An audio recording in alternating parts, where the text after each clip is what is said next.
Jack. Levi. The Book Club from Hell.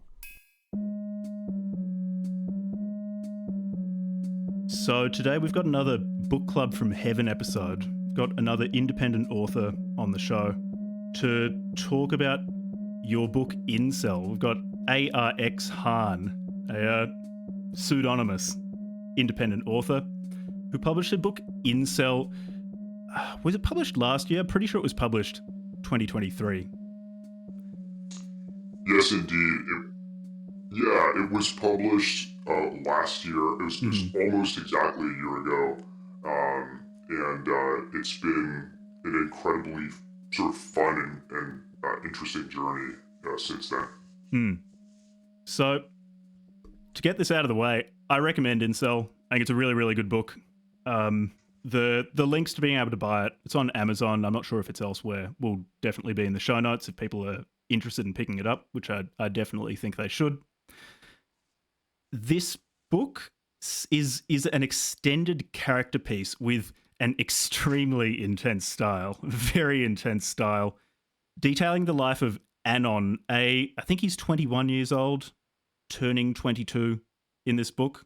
Correct me if I got the... He's 22, turning 23. That's right, yeah. He's fixated on these sort of statistics around virginity loss in that age cohort. Yeah, he's an American guy in 2012. He's decided that, on the basis of, I think, of reading a bunch of scientific papers, that if he hasn't had sex by the time he turns 23, it's not going to happen, and as a result, it's not worth living. And so he's desperately trying to have sex. He's documenting his sexual conquests or sexual defeats obsessively in a red notebook, all to try not to have to kill himself. The mechanism by which he wants to commit suicide is quite funny as well. I'm not sure how much you want me to spoil, but from a dark comedy perspective, his planned method of ending his life was fantastic. Is that a fair characterization? It's quite short. We're going to get into a lot more detail about what the book's about, particularly the thought behind the book. Are there aspects that you'd like to emphasize, things you'd de-emphasize in how I've laid it out? I think that's a great summation. The way that I sort of think about it is it's a sort of kind of biomaterialist tragic comedy with Landian characteristics. And it's funny, I was on, or I was reviewed by the Tukey's Mag Sidebar Literary Podcast in fall of last year.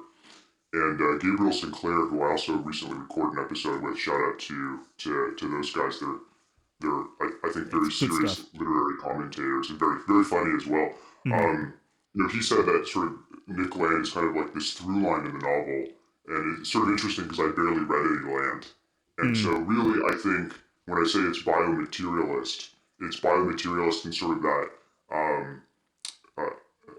evolutionary psychology driven nihilism that kind of has come out of European writers like Welbeck, most famously, right? And so, it is sort of kind of in this Welbeckian tradition, but it's written, I think, more in kind of Bret Easton Ellis sort of American style. And then the maximalism, I think, comes from different places. And that was sort of the most fun part, I think. Yeah, it's good that you brought up Welbeck and Bret Easton Ellis, because those were the two points of reference that I had in my mind as I was reading through this, because it has the character study aspect of Welbeck, the sense of despair and nihilism, and the intensity of style of a Patrick Bateman in American Psycho.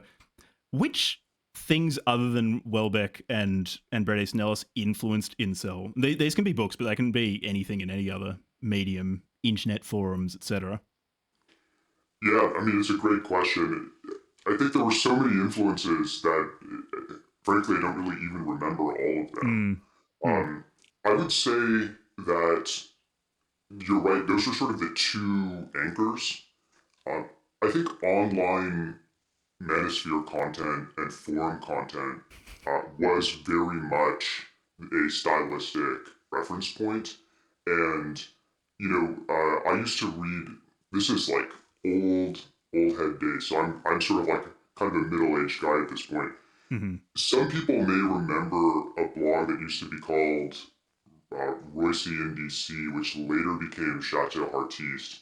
And this fellow had a very interesting arc. He was sort of the first major manosphere blogger, and almost was like a precursor to the Red Pill, which then later kind of split off in a kind of there's almost this religious character to the way these kind of sects kind of are constantly splintering and Hmm. becoming more kind of hardcore or nihilistic, right, over time. And so he was sort of this precursor state to all of these sort of subcultures in many ways, and even and there's lineage before him too in the internet. So I would say, the internet was very much an influence because that's ultimately where the ideas came from in many shapes and forms. And although I sort of torqued them up and kind of made them more sort of ludicrous, and Hmm. extreme.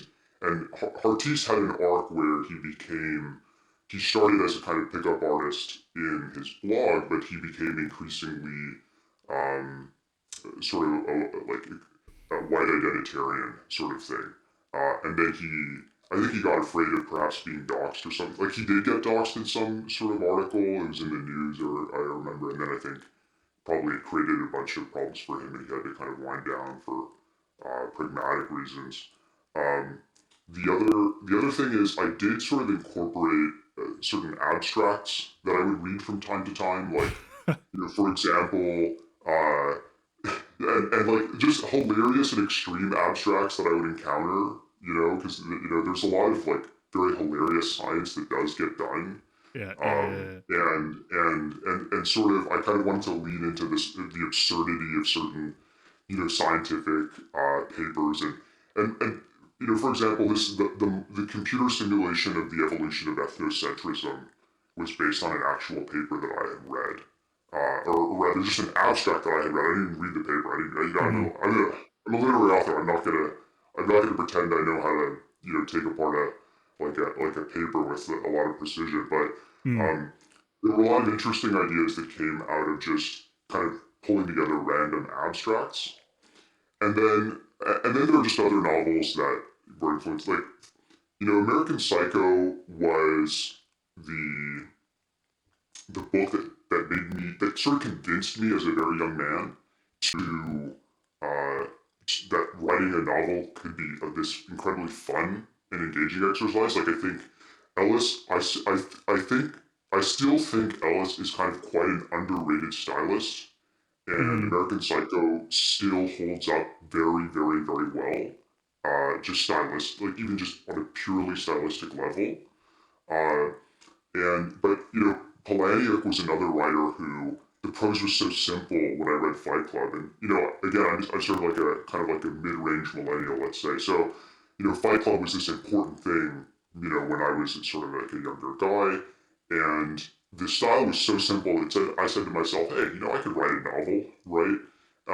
And so it was that kind of more minimalist American style that kind of got me Hmm. started in fiction, but as I over the years of writing the novel, I departed from the minimalism and sort of leaned into sort of the maximalism, and realizing how kind of fun that was to sort of play with that and to distinguish the work, because millennial autofiction, as you're well aware, and first of all, just to be clear, this book is not autofiction, but just stylistically, some people it sort of slots into this kind of somewhat dark, millennial contemporary fiction space.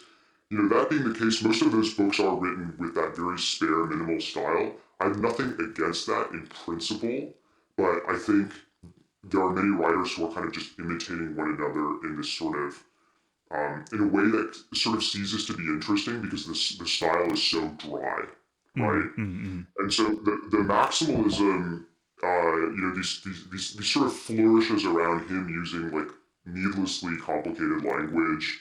Sort of, part of that is I think drawn out of like Silicon Valley computer scientist types, like using computer science analogies Mm. Hmm. for data, like guys who are constantly saying orthogonal instead of unrelated. There was a Medium post Yeah. about this that was making the rounds.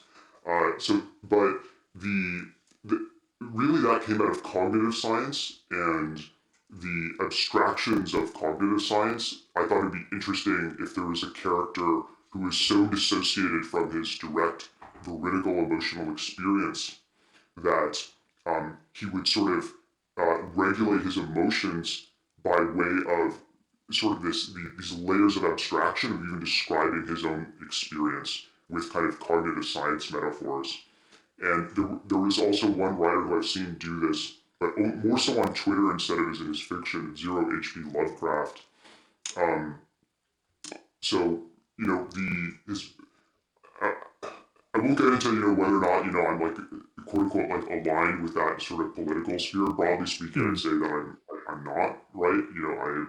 But the uh, the threads that he writes are sometimes incredibly interesting because he'll use computer science metaphors to talk about just say the evolution of an ideology or human psychology and stuff like that. And that was just an interesting kind of stylistic thing that I incorporated, into this character's way of describing his experiences. So yeah, hopefully that's not sort of too rambling of an answer, but there was just a lot that went into the pot, Mm. and and then over time also different things became more prominent or less prominent. Yeah, yeah. You bringing up the scientific abstracts reminded me because I was wanting to ask. There are a bunch of scientific papers referenced in this book. Are those real or not? Because I've read a lot of scientific papers, and the style of the titles and the abstracts that you have in the book are so accurate that I can't tell if these are real or not. Like I didn't search them up, but there are you're a your control of style particularly is very, very impressive. If you did make those up, as well as the style of Anon himself. So were those real? I appreciate that, man. Thank you. So I would these papers are not references to. They're not certainly one-to-one references to real Mm. papers. I don't, to be honest, even remember in most cases if I broadly sort of lifted the actual experiments or if I just invented them out of whole cloth. Mm. So because I think I wrote those segments so long ago that I literally don't even remember. I was so I think it's a mix, right? Mhm, mhm.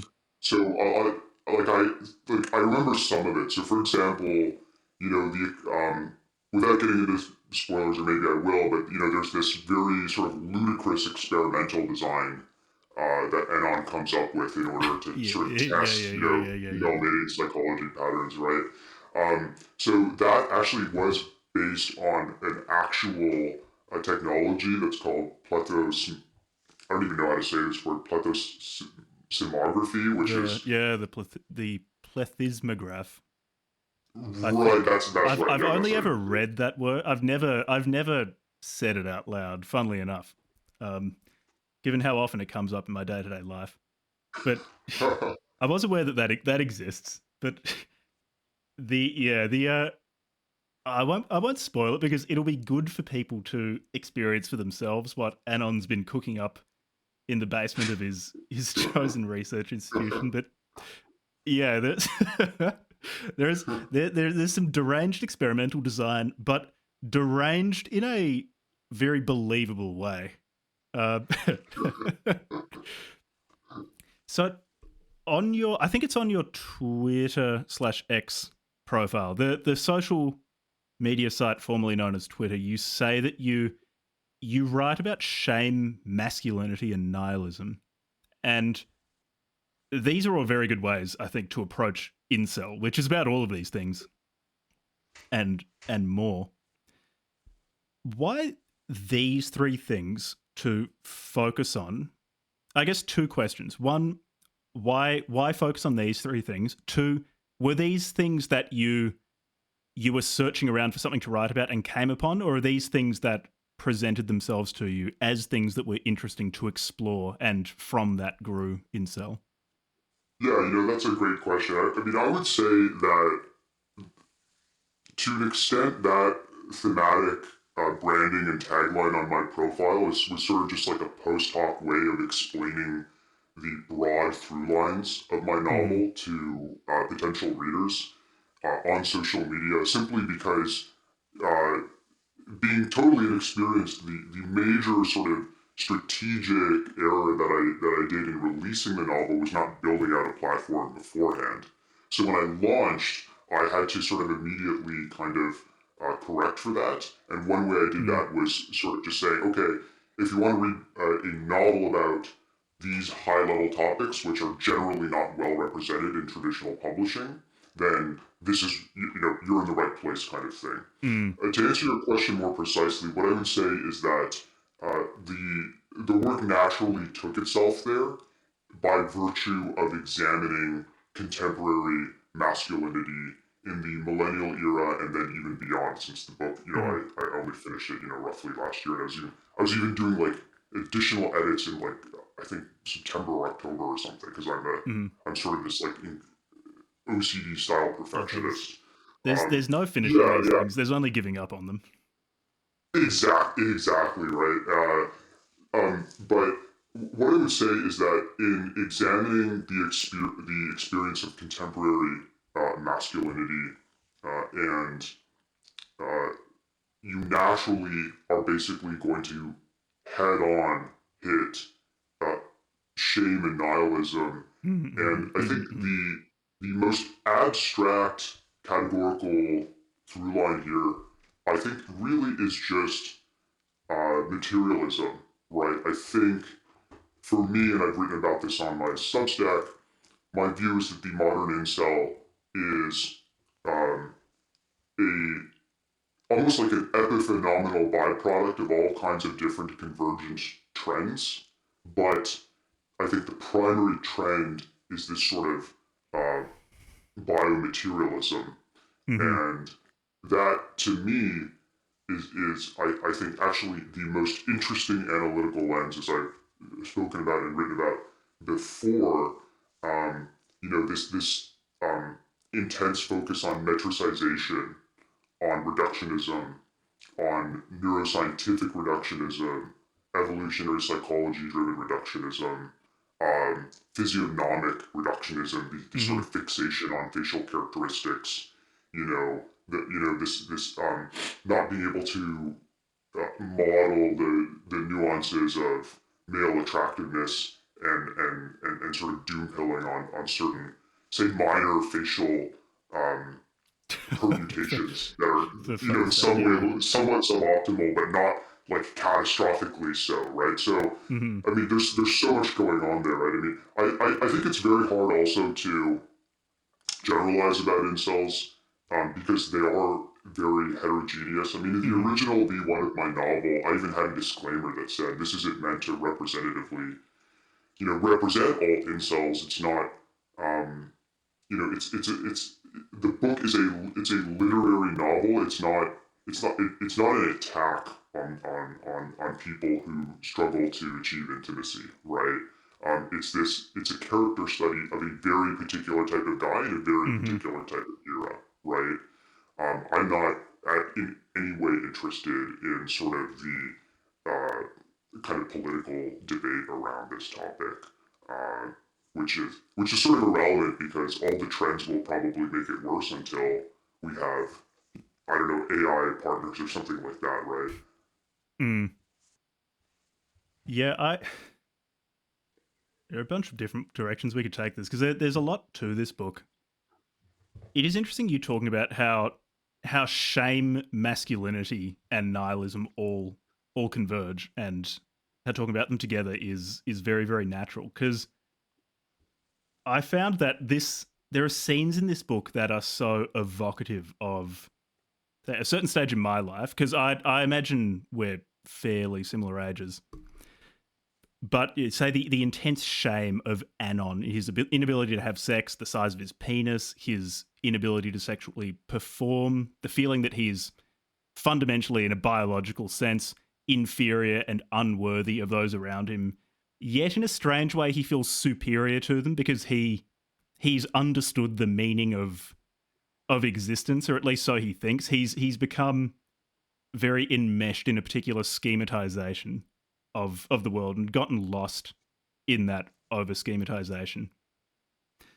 So he's wallowing to an extent in that feeling of self-hatred, almost as an anesthetic.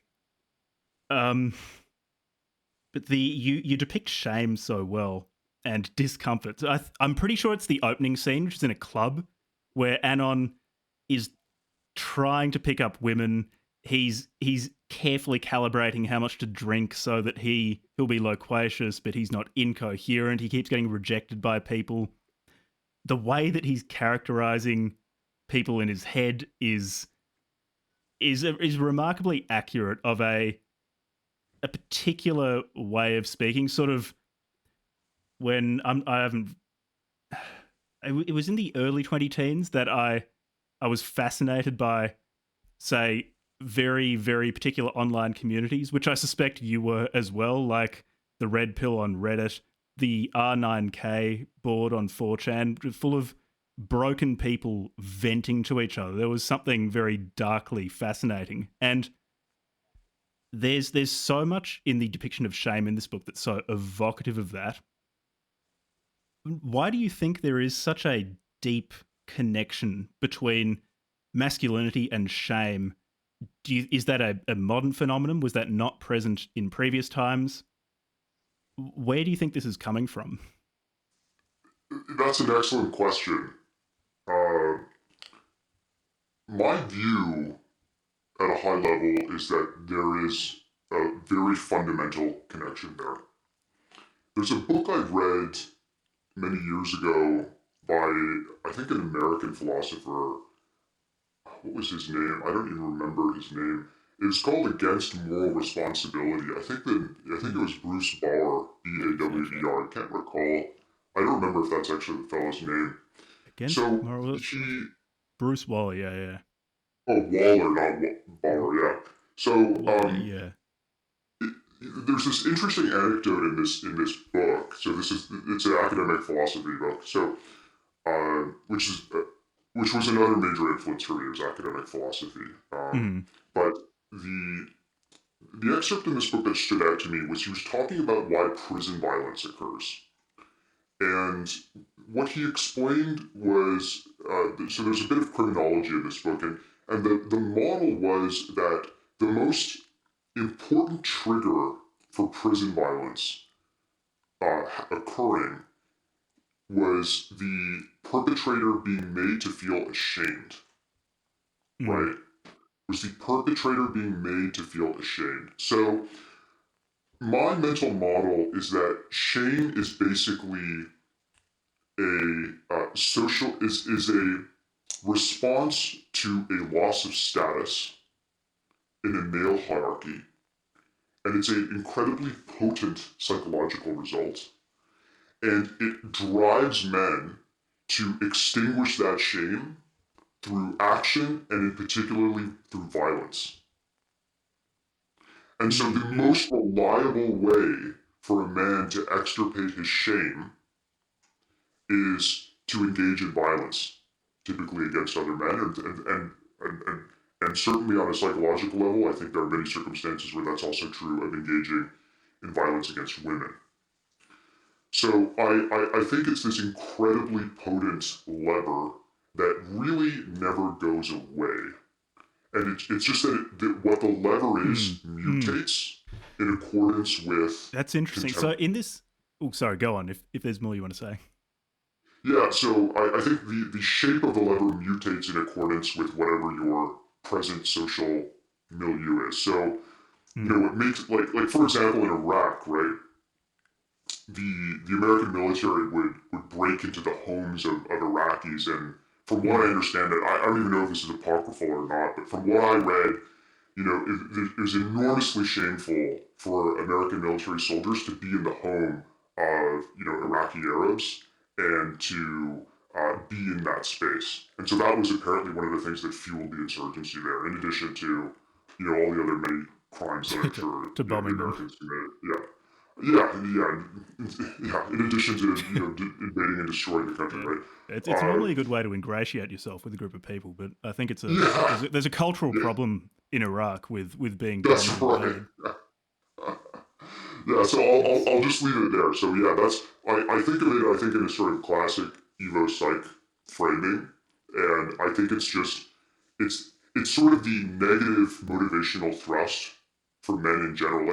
Like if you look at many male narratives or even just like Sigma grindset, YouTube or TikTok slop, how much of mm, it is some movie clip that's been recycled about being low status and then ascending mm-hmm, and becoming high status, right? So mm, that's mm, the Campbellian hero's journey is basically going from low status to high status, right? mm-hmm, And I mean, and this is like just a cultural universal. I mean, there's an infinite number of say anime where the hero gets beaten up and humiliated and then he becomes powerful or whatever, right? And then that's also a superhero movie too, right? So yeah, that's how I look at it. mm-hmm, mm-hmm. It is interesting you bringing up the externalizing violence because to my mind, there are two different faces of modern masculinity or modern masculinity going awry that you've presented in this book. So one is Anon, one is his friend Jason, who's just a fucking animal. So Anon, his particular masculinity going awry is he's obsessed with biology, with reproduction, with mechanism, with schemata. So he has some insight, for example, in how people around him feel, but it's in a very mechanistic way. It feels like he's got some particular mental model and he's lost sight of the world around him. He's viewing it purely as as a model. And he's almost lost sight of the fact that a model is an approximation of reality. It's not noumenal.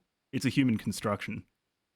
And he's so over schematized in his thinking that he actually has a really hard time knowing what to do about his current situation because he's miserable. There are very potent descriptions of depression in this book. Um, and Anon, he fixates on a few things that he thinks might get him out of feeling this particular way. And without spoiling anything, those don't necessarily work. I particularly don't want to spoil the ending, but I found the ending actually, at least for Anon, fairly hopeful because there's an intrusion of the real upon his highly schematized world, which shows that there might be some exit from this particular form of masculinity going wrong. But then there's Jason, who's another example of what can happen to masculinity. He's Anon's friend, and he's obsessed with almost exterior masculinity. Um, it's unclear if he has many internal schemata at all. He loves having sex without reproducing, fighting. He expresses this strange tribalism of only wanting to have sex with white or non Asian women. So Jason is Asian for listeners. Loves to fight black men, just doesn't like them. He's got a love of philosophies or pop philosophies that promote an inner emptiness. And we don't have insight into Jason's inner life, but I had the feeling that Jason likes these things because it almost allows him permission not to really consider his internality at all and to just externalize everything by fighting against the world. Did you write Anon and Jason to be examples of masculinity going awry in different ways, or am I just overinterpreting this? Because I felt those two poles were actually really interesting case studies set against each other. Yeah. So what I would say is the intentionality was not really upfront and evolved over Mm, time. So originally I didn't want to write platonic representations of ideologies, which what will often happen in a sort of philosophical novel. I wanted them to be mm, humanized first. Um, there wasn't any particular sort of initial intentionality behind it, but then mm, as time mm, went on, I realized that you know characters do embody their beliefs. Mm. right? Well, belief and action are connected, right? And so, provided that the execution is sufficient and you're not and provided that a whole novel is not these like back and forth philosophical speeches that are just constant and there's no plot movement, I Mm-hmm. think um, what happened was over time it became as you said they became more crystallized um, embodiments of their own kind of ideological frameworks. Uh, but yeah, Jason was sort of I do not write fiction about people that I know, and Mm-hmm. I don't try to like write in people that I know. Every character is a composite of different personality traits and ideologies, and so it's not this sort of like um, I'm not pulling out a direct experience in that way. I think, but there are aspects of the Jason character that are based on sort of real kind of um, what I'd say are to a degree perhaps somewhat hyper masculine sort of Asian males that I know in real life. Again, it's not based on any one of them. It's sort of like a composite, um, and the uh, there is, I think, a kind of like a particular kind of reactionary element to Jason's character that comes out of Mm-hmm. his sort of race, right? It's this notion that he has to kind of constantly be fighting because of his kind of racial context sort of thing, that was interesting to me simply because you know my view is that most Asian American diaspora fiction is uh, it can be well executed on a prose level, but I think thematically it's very barren and it's very uninteresting and Mm-hmm. it's overwhelmingly sort of low agency. So Mm-hmm. it's written by a certain type of PMC that their kind of core motivating, life imperative is essentially to sort of like be absorbed into these kind of pristine institutional hierarchies Mm-hmm. and uh, uh, to really kind of I think pursue like assimilation in the fundamental sense, but to nominally kind of launder the identity points in a sort of superficial sense. So yeah, the Jason character was a hell of a lot of fun to write for Mm-hmm. that reason. You know, and I mean, the whole book was very fun to write. Yeah, I found the Jason character very, very interesting because he. So, for listeners, Han has a Substack where he's written about this more in depth. But I found Jason interesting because he is an aspect of Asianness in Western countries, which is, at least I haven't seen it explored much. Does the Asian anger rather than being subject to negative stereotypes like being small, diffident, weak, etc. Instead of reacting to that with passivity and complaining, but then trying to become enmeshed into a system which then continues to belittle Asian people in Western countries, getting angry and fighting back in sort of unconstructive, masculine ways is it's a very refreshing thing to see with someone like Jason, who presumably came across these negative stereotypes, except is, I forget his precise height, but well north of 6 feet, jacked, loves fighting, loves beating the shit out of people. It's a lot of fun coming across a different response to what we normally see in much, I guess, Asian American literature. I'm sure it's the same in Asian Australian literature as well. Yeah, it was a Jason's a very fun character. Yeah, yeah, and like part of the fun of writing a novel like this is that guys like me don't ever get to write novels, right? Like the types of people that I enter, like not to. I would say that in many ways I'm sort of like a PMC washout, and like without getting into like too much in the way of personal information, but I, you know, in many ways, my life has kind of sort of blown up a number of times. I would say not in a super destructive way, but just in a way that I careened off of traditional paths. And part of part of what happens to you in life when you're in a situation like that is you become more open to meeting all kinds of different and interesting characters. And uh, by virtue of doing that, you enter into social networks where you meet guys like this, IRL, and you're like, where's the book about this kind of guy? Like, Mm. I know this is a real type of guy, right?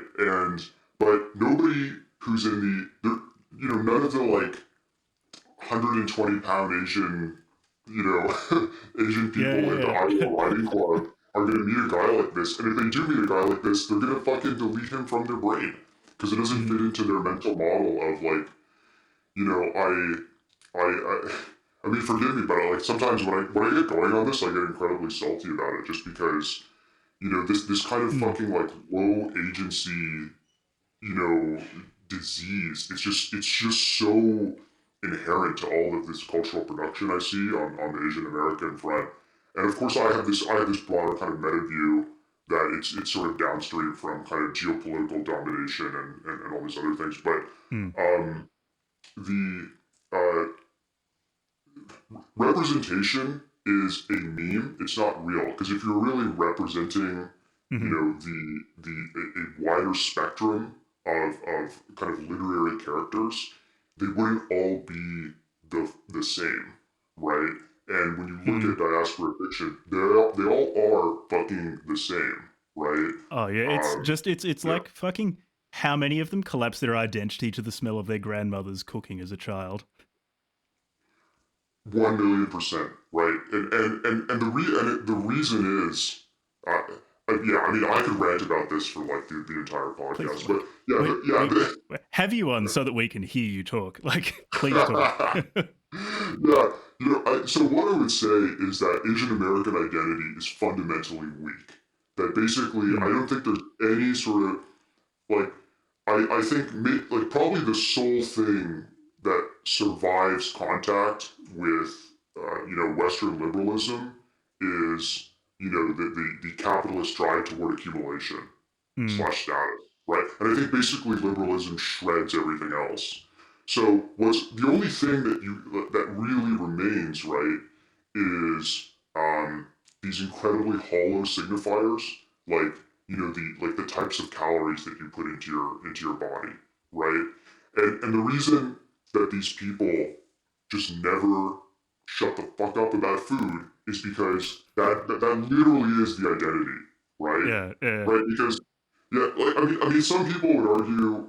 I don't remember what that hypothesis was, but yeah, like if you retain the language, then it causes you to think in a sort of a different way. Um, I'm Yeah. not sure how strongly I believe that, because that gets washed out very rapidly. And it's not like liberalism can't translate itself into other languages, right? Mm. So, if language is ultimately not substantive, if food is ultimately not substantive, right? What actually is substantive? It's some combination of social mores and values that are distinct, from say liberalism writ large.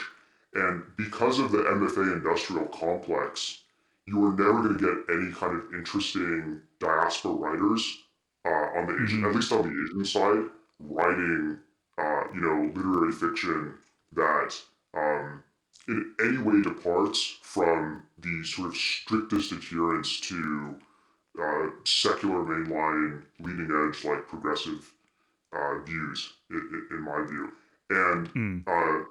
you know, I think that's extremely constricting, for an artist, right? Because this isn't a novel observation by any means. It's like I think the discourse often kind of tries to kind of create this false dichotomy where either an artist is using a novel to recapitulate a didactic lesson about leading edge secular progressive morality, or there's some kind of extreme fascist identitarian. Like these are essentially the two, right? Like either you're one of these two categories, right? That's how the system views it.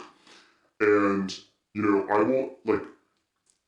Obviously, nobody can quote unquote totally transcend the political and all these other things. But I'm just not interested in engaging with this false dichotomy. I think it's stupid. And my own views in my own life are like I think fairly syncretic, and I think you have to have space for people to have fiction that is not trying to teach you something about the right way to be, like Asian American or the right way to be a male. Like it can just describe some like insane, fucked up person, or not even somebody who's insane, but somebody who is deeply troubled, right? Um, yeah, so again, like American Psycho really stood out to me at the time because it was like, wow, it's like I didn't know books could be interesting, right? Like I lost interest in I lost interest in fiction when I was in high school because they just made us read all these fucking boring books, and then we didn't even get to write stories. We would just write, criticism essays about these books, which is, to me is like basically boring, right? So I'm writing a boring essay about a boring book, and then I came back to fiction simply by virtue of reading books that I enjoyed, right? So yeah, I think the my view is that the most in the core problem of most diaspora fiction is that people who write it are low agency, so they cannot conceive of characters who are not themselves low agency. And then I think the second problem is that they exist in structures that don't, to be fair to them, that don't give them room to really innovate, right? Like I've been in writing groups before, I've never shared this manuscript. And because if I share this manuscript, people will be like, what the fuck is wrong with you, dude? Like, are you insane? Like, why would you write this? Are you, and because I already knew, like, there'd be no point, right? Like, this is the kind of book that you laugh at on your own. You're not like, you're not like reading it on the subway and like you've got the cover and it says Incel in bright letters, and people are looking at you like it's like so.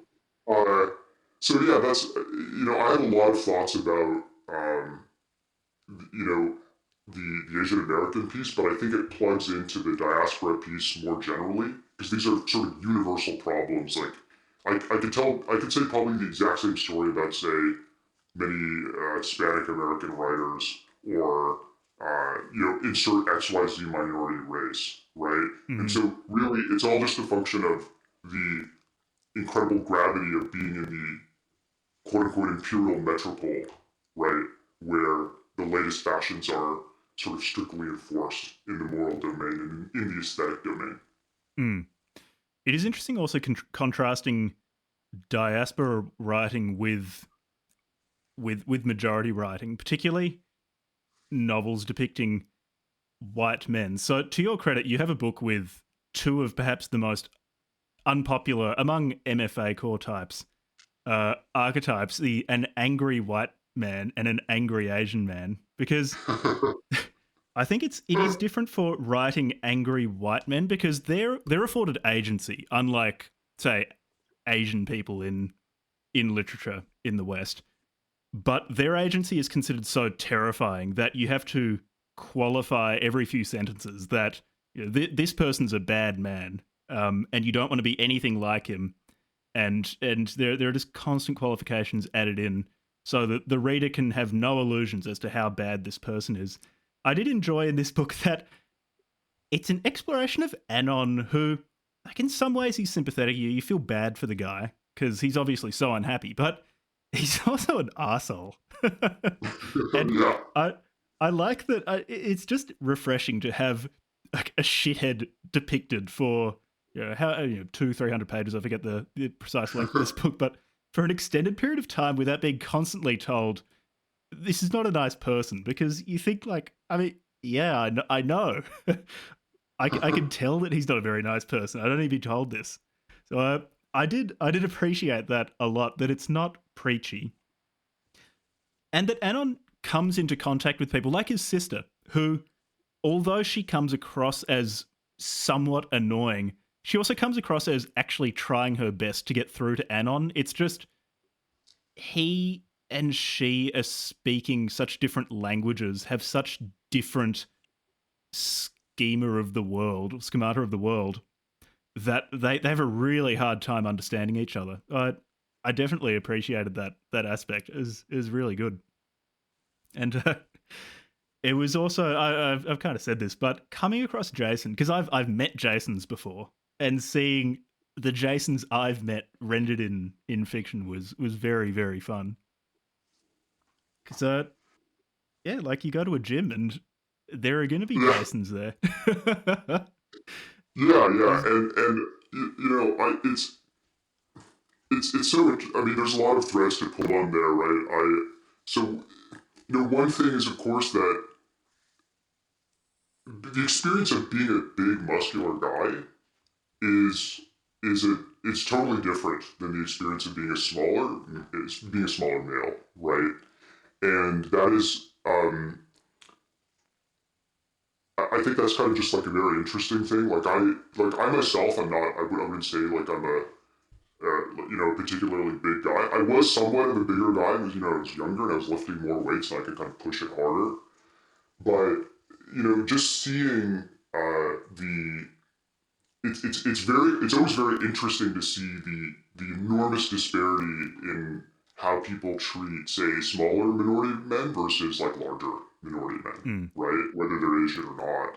And I find that to be just like endlessly, you know, fascinating. And there's been a little bit of progress on that front. You know, if you look at the Netflix TV series Beef, I sort of hold Beef up as kind of like the high watermark of Asian American never really heard television of slash film. Beef. There's that, and there's the film by Justin Lin who directed the Fast and the Furious series called Better Luck Tomorrow, which is like maybe Mm, 20 years old at this point. Those are just a small number of kind of refreshing standouts that kind of depict this kind of fuller spectrum, right? Um, of you know, what kind of experiences people can have as a virtue of like what they look like, and how literally like how big they are physically.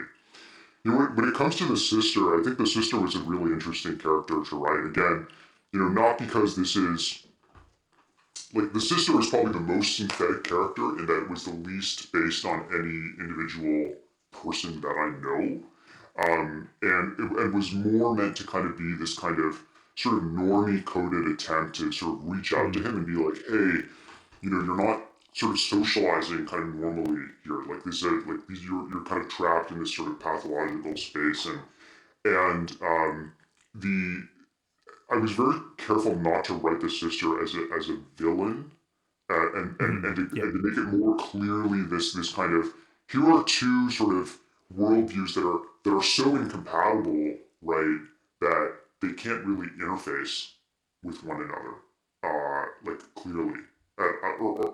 It's like you know, uh, two objects in space that can't dock because they're Mm, just incompatible, right?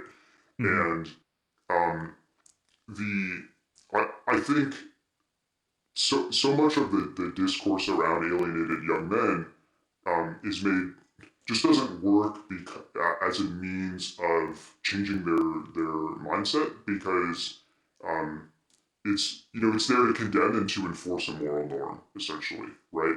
And I understand that you know there's always social utility in enforcing you know group moral norms, but I think the the trend line, as I've sort of written about on my Substack, is that I think we are sort of now in this era of you know securitizing the young white male, i.e., like most Western governments, I think, sort of.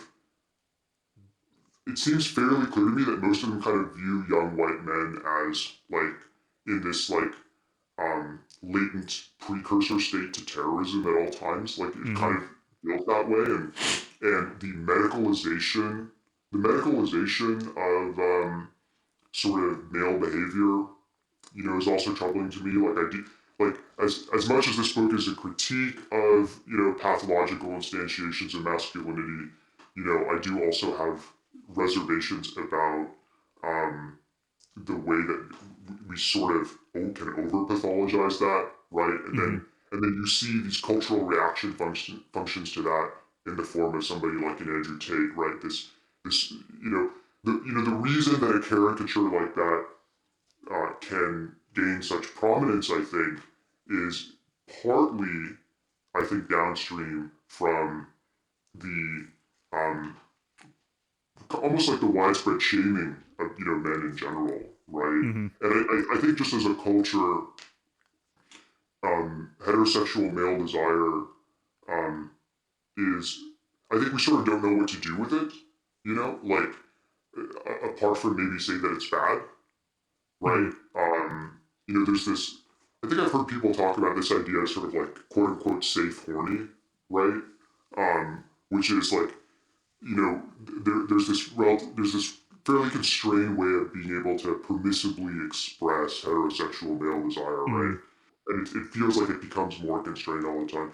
And certainly, look, I understand, all the, like, there's all sorts of good points, I think, on both sides here. Like, I don't have some super strong, view on this or prior more of kind of like a general impression. Like, I get all the arguments about, yeah, sexual assault is bad. Like, of course, right?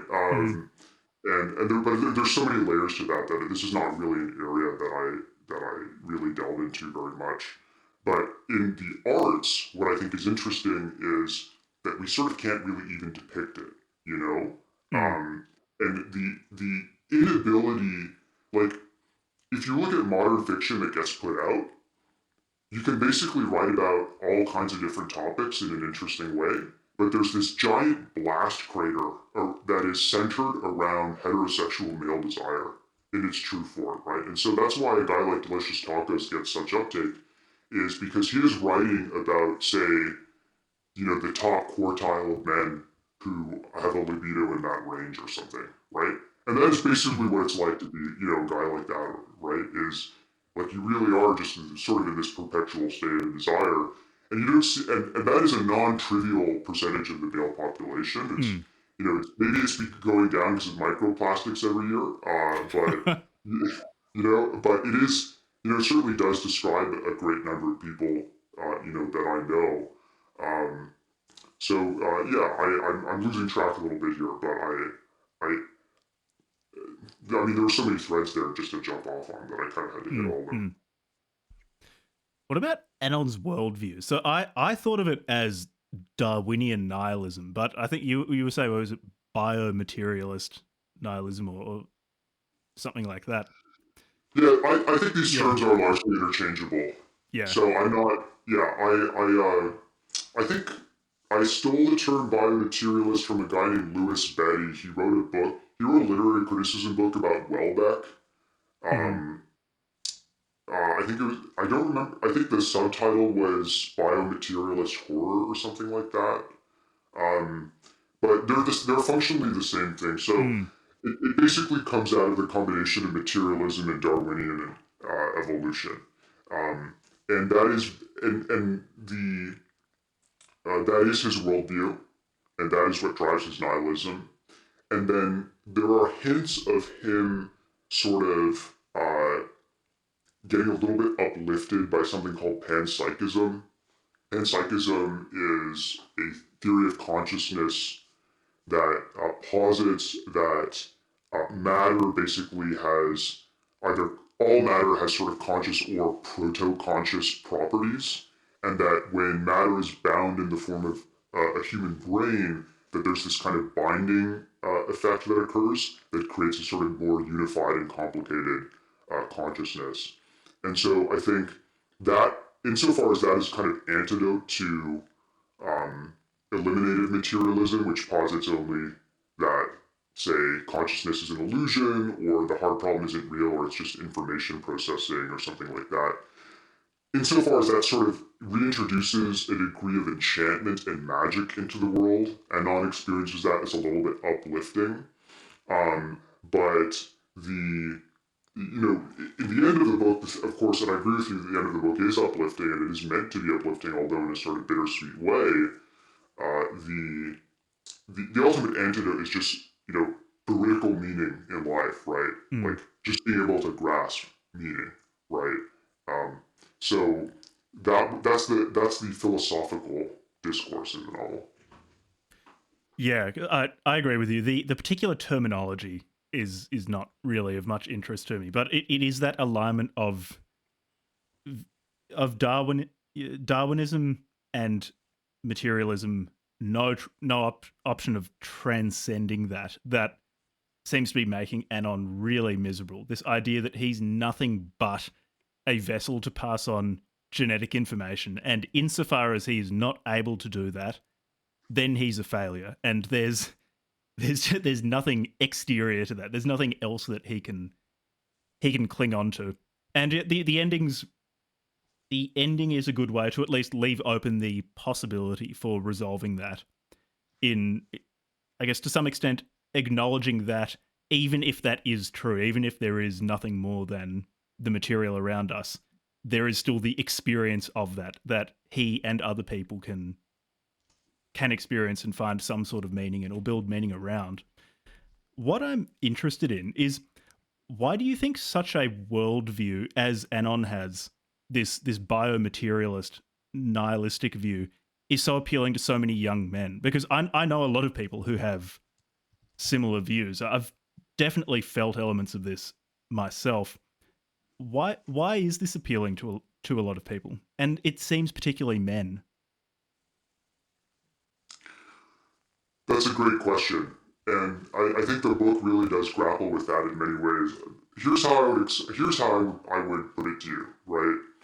I think a great number of men are lonely and in pain, and I think probably the main force that drives that pain is loneliness. I think, Mm-hmm. and when men are in pain, one of the things that, and I mean, I assume that this is true for both genders as well, but perhaps more so for men, is that when you're in pain, if you have a theoretical explanation for that pain, it's a mechanism of coping, Mm. right? So if you and for men, the more there's a spectrum here where some men are very prone to, or prone is not the right word. Some men are very oriented towards system-based thinking, Yeah, yeah. right? So there's this psychologist who had on Substack called J.D. Haltigan. He talks about trait systematization. I don't know if this is actually validated in the literature or not, but for me at least, I think it's a very interesting mental model. Trait systematization is a person's propensity to model reality in a type of kind of formal system. Not necessarily mathematical, but sort of just broadly sort of Mm. a logician's rule-based system. So if you take the combination of um, the epidemic of male loneliness, and if you subtract a credible religious world, if you subtract the credible presence of religion or theism, then all that you're left with are materialist explanations. And Mm. what's the most system-oriented materialist explanation? It's, evolutionary psychology. And then one way to think about the modern red pill, or rather the previous era of red pill ideology and the current era of black pill ideology, Mm. is that these are actually sort of psychological coping mechanisms. So what they are these sort of complicated mental models that, in presenting a detailed explanation for your pain, they alleviate your pain, Mm. right? So if some men are unable to secure an intimate relationship, if they are presented with an explanation of, okay, because of A, B, C, D, and E, say facial physiognomy, height, or the size of your genitalia, or your baseline difficulty reading social cues, or your otherwise high functioning but socially maladaptive autism spectrum characteristics, or what, like, that's why you're alone, right? Mm. Um, and in many cases, those explanations may also be true, which is, I Yeah, think, yeah. often not adequately recognized, right? So, if, like, in many cases, I think there is truth behind some of these things that, yeah, okay, if a mating market becomes more competitive, if the minimum, threshold of what is considered to be an acceptable male increases, right, then more and more men will drop out of dating altogether, right? And I think this is, from what I understand, just a function of late industrial capitalism in general, right? So it's just that the cultural permutation of this is quite different. So, in Japan, of course, we've had hikikomori be a meme for 10 plus years, right? Mm. Um, maybe here we consider that type of agoraphobia and isolationism a form of inceldom. Probably we would consider it as such, right? Um, so I think if somebody is hurting a lot and you give them this detailed theoretical construct to say, here's why everything bad has ever happened to you, and if that is even partially tethered to reality, Mm-hmm. then that person is going to glom onto that super hard, and Mm-hmm. they're going to say, okay, well, at least I know why, right? It's like, this is shit, but at least I know why. And for a lot of people, knowing why is still actually probably helpful. Um, Mm-hmm. what's not helpful, of course, is identifying with um, helplessness. What's not helpful is identifying with low agency um, kind of doomer interpretations. But even then, some people would, I think, reasonably counter argue that, okay, well, why wouldn't there be some men who have a constellation of um, uh, traits that make them sufficiently unattractive that securing a partner is this incredibly arduous and difficult task that's very, very unlikely to succeed. Why, a priori, why shouldn't such men exist, right? Mm-hmm. And then, but of course, if you're from the inside of that experience, are you one of those guys? Are you a quote unquote true cell, or are you catastrophizing because of things you've read on the internet, right? And I think there's a spectrum there. I want to talk a bit about the process of writing Incel. So, when did you first decide to write Incel? And had you written much fiction before it? And how did Incel look in those early days? And how has it evolved over time? Yeah. So the I would say the process came out in sort of two blocks. I'd say block one was sort of 2011 to 2015, and then Mm-hmm. block two was 2015 to 2023. So a very, very long time. I'd say the big caveat here is I sort of abandoned this manuscript for a year or two at a time sometimes. I mean, I don't even remember how long I went without working on it at times. Like, I'd work on it in a stretch. Life would get busy. I'd have to, make money to feed myself. That's always been a constant Mm-hmm. battle. Yep. It's this battle between earning money to live and finding time to write. Yep. Yep. It never sort of gets easier, right? Yeah, I think everybody can relate to that, right? Writing fiction's a notoriously high earning activity. That's It's right. That's remarkable right. that so many people find it hard to balance that with the rest of That's their life. yeah.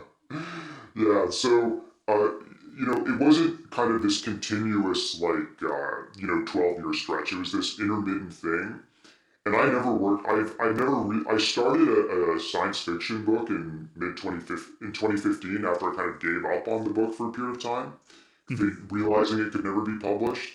And But I gave up on that sci-fi book because my heart wasn't super into it, and I just realized that I had to finish this one. So maybe half of that time was spent actively writing. So let's say maybe it was like a 6-year process of actually sort of writing it.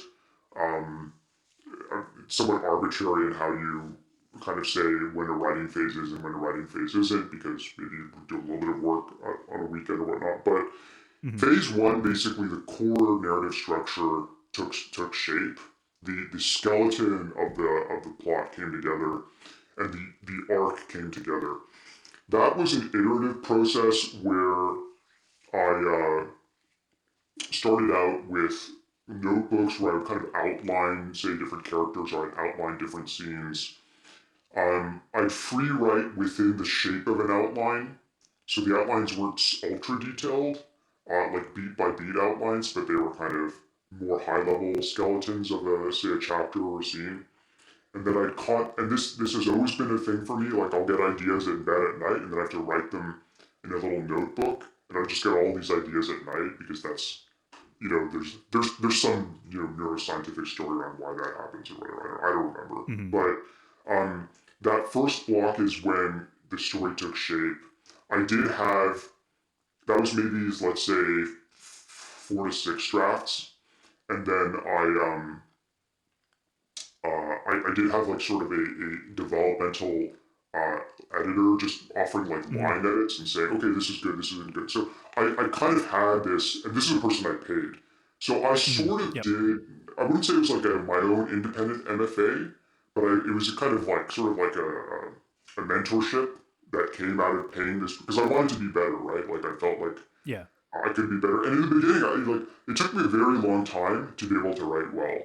Like I don't think I wrote well until maybe 2018 or so. Like I have little scenes and little short segments of scenes that I think were reasonably good. But when I look back at the earlier drafts, like I think the minimalism was there, but there was a lot of stuff that wasn't working. And so learning was a very slow process for me. And that second block from 2015 to 2023, the reason that dragged out so long was, in addition to just stopping and starting and giving up on publishing it, and in 2019, some friends, I think, read a version of the manuscript. They said, hey, you should actually publish this. Self-publish it. And I said, okay, yeah. And then what the reason I rewrote it numerous times from in that 2015 to 2023 block was because I would do a rewrite, and the skeleton of the story would be the same, and the scenes would mostly be the same, but the line-by-line prose with each successive draft was palpably better.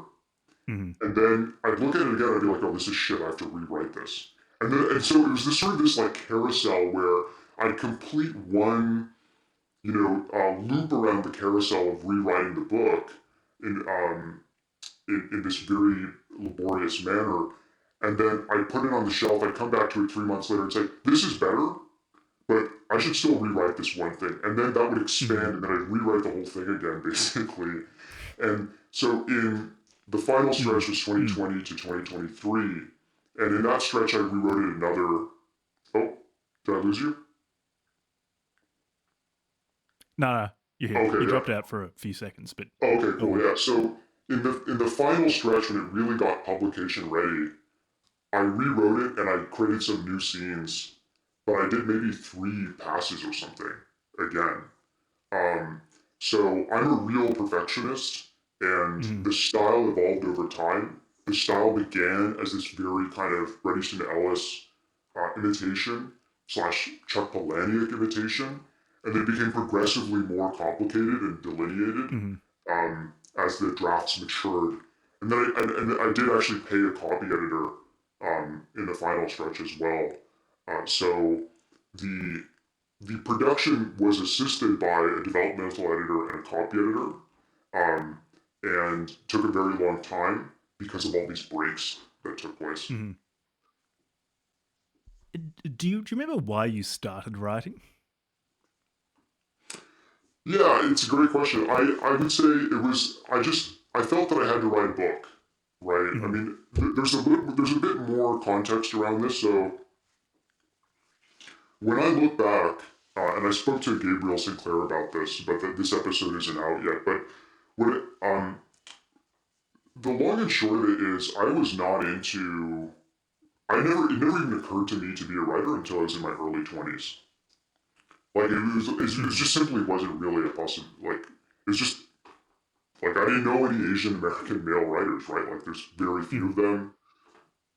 Certainly, most of the Asian American male books are not, in my view, typically super compelling. Tony Tolatamudi is an important outlier there. I think he's very good.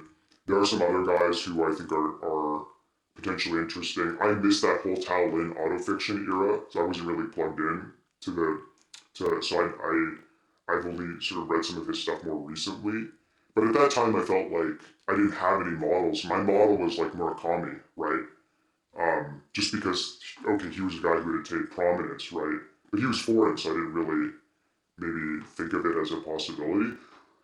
Sort of at a high level, I kind of just backed into it after a friend of mine, unfortunately killed himself. And after that, I started writing kind of short philosophical essays that were really just blog posts on like Facebook or whatever. And I just felt this need to write after my friend passed away and under this very very sad circumstance. Like I was I was a pallbearer at his funeral. I still remember the funeral very clearly. Nobody saw the suicide coming because he had sort of hidden his depression. It was just a very very very sad sort of thing, and it was sort of this existentially traumatic event in my life because it was like I felt almost at that point is when I made contact with adulthood in some capacity, even and so I started writing these kind of philosophical essays because I'd been thinking about different metaphysical questions, existential questions prior to that, and then they came into the fore when he died, and then after that I kind of backed into writing a book, and I did it was a to-do list on a list of things that I said I was going to do. I remember I just wrote it down. I was like, okay, write a book when I have some time, and and then I just realized that for me it's a flow state activity. So my process when I'm writing, more often than not, is I will enter something that is not really a trance state, but very often I'll listen to the same song on repeat, which kind of creates a certain kind of like evocative feeling for me, and then I'll write out a scene. This is when I'm like free writing, right?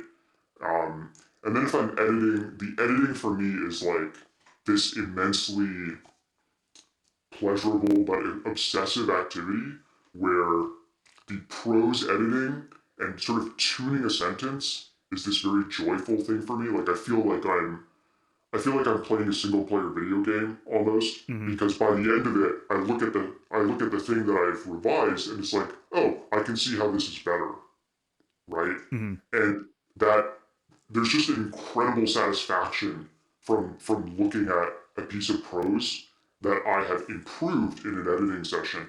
And the vast majority of writing this novel was revision, which I'm sure is true for most writers. And revision is so interesting because you create all these other connections within the text itself, and you see possibilities. Like you can connect one chapter to another chapter with a reference there, and it's almost like a sculpture with alphabetical characters almost is sort of how I view it. And then the feeling of a passage evokes a certain feeling, and so for me, I'm a very very obsessive writer, and I'm very very perfectionistic, and the style is incredibly important to me, and I'm almost a little bit afraid of starting another book, which I intend to do, probably relatively soon, just because I know myself, and once I get going, I can just go. But the flip side is I wish I could be faster, like I wish I could pump it out faster, but for that to be the case, I need to write full time, and I'm I sold a couple hundred books, which as I understand it is like a decent outcome for a self-published literary fiction book, right? But the I'm not feeding myself with this, right? Like this is for love of the Yeah. game. It's not. I would love to be, you know, able to feed myself from literary fiction, um, but it's just not a practical, dream for anybody. I think. Yeah, that's there's a very small number of people who can support themselves on that.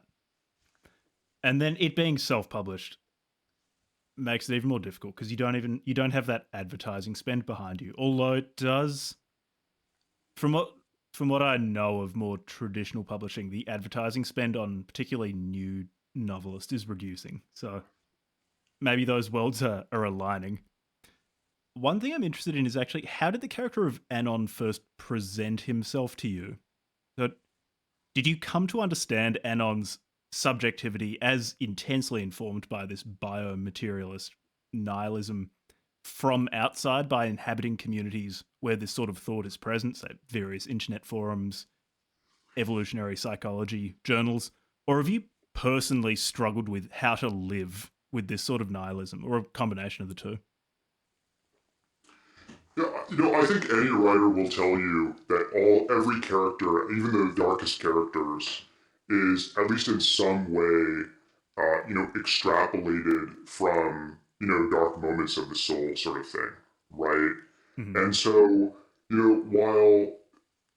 while obviously, I'm not one of these kind of auto-fictional writers, the thing that always troubled me the most when it came to the creation of this character was this kind of evolutionary nihilism, this Darwinian nihilism, right?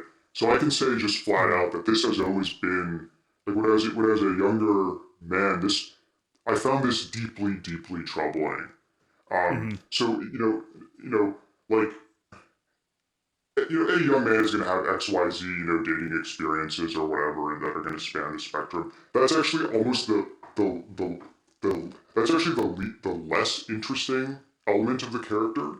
The most Mm-hmm. interesting element of the character is the character staring into the void of Darwinian nihilism and slash biomaterialism. That's the core of the character, in my view, right?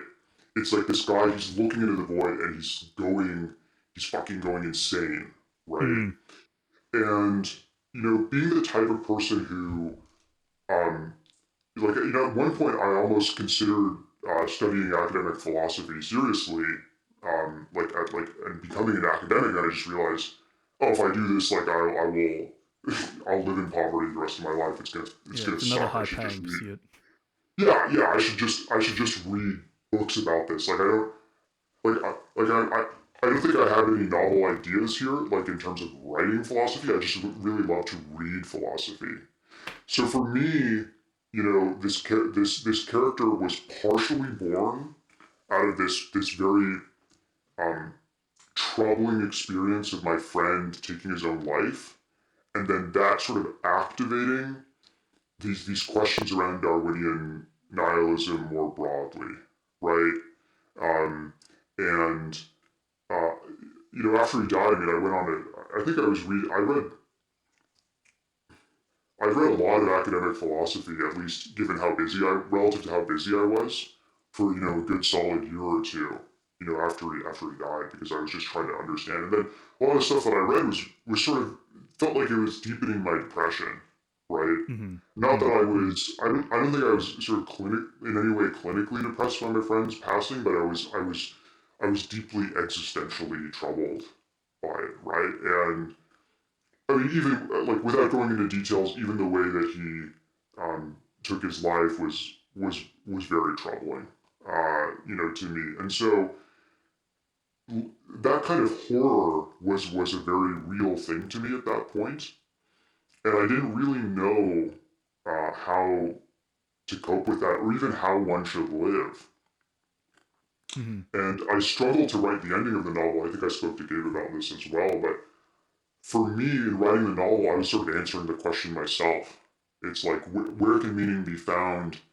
Um, if you grant, say, the incompatibilist view of free will, which I think is very almost certainly true, frankly. But if you grant that, for example, even that is a sort of universal solvent for meaning, right? Because you sort of erode moral responsibility, which is a sort of an intrinsic source of meaning under the uh, rubric of human agency in general, right?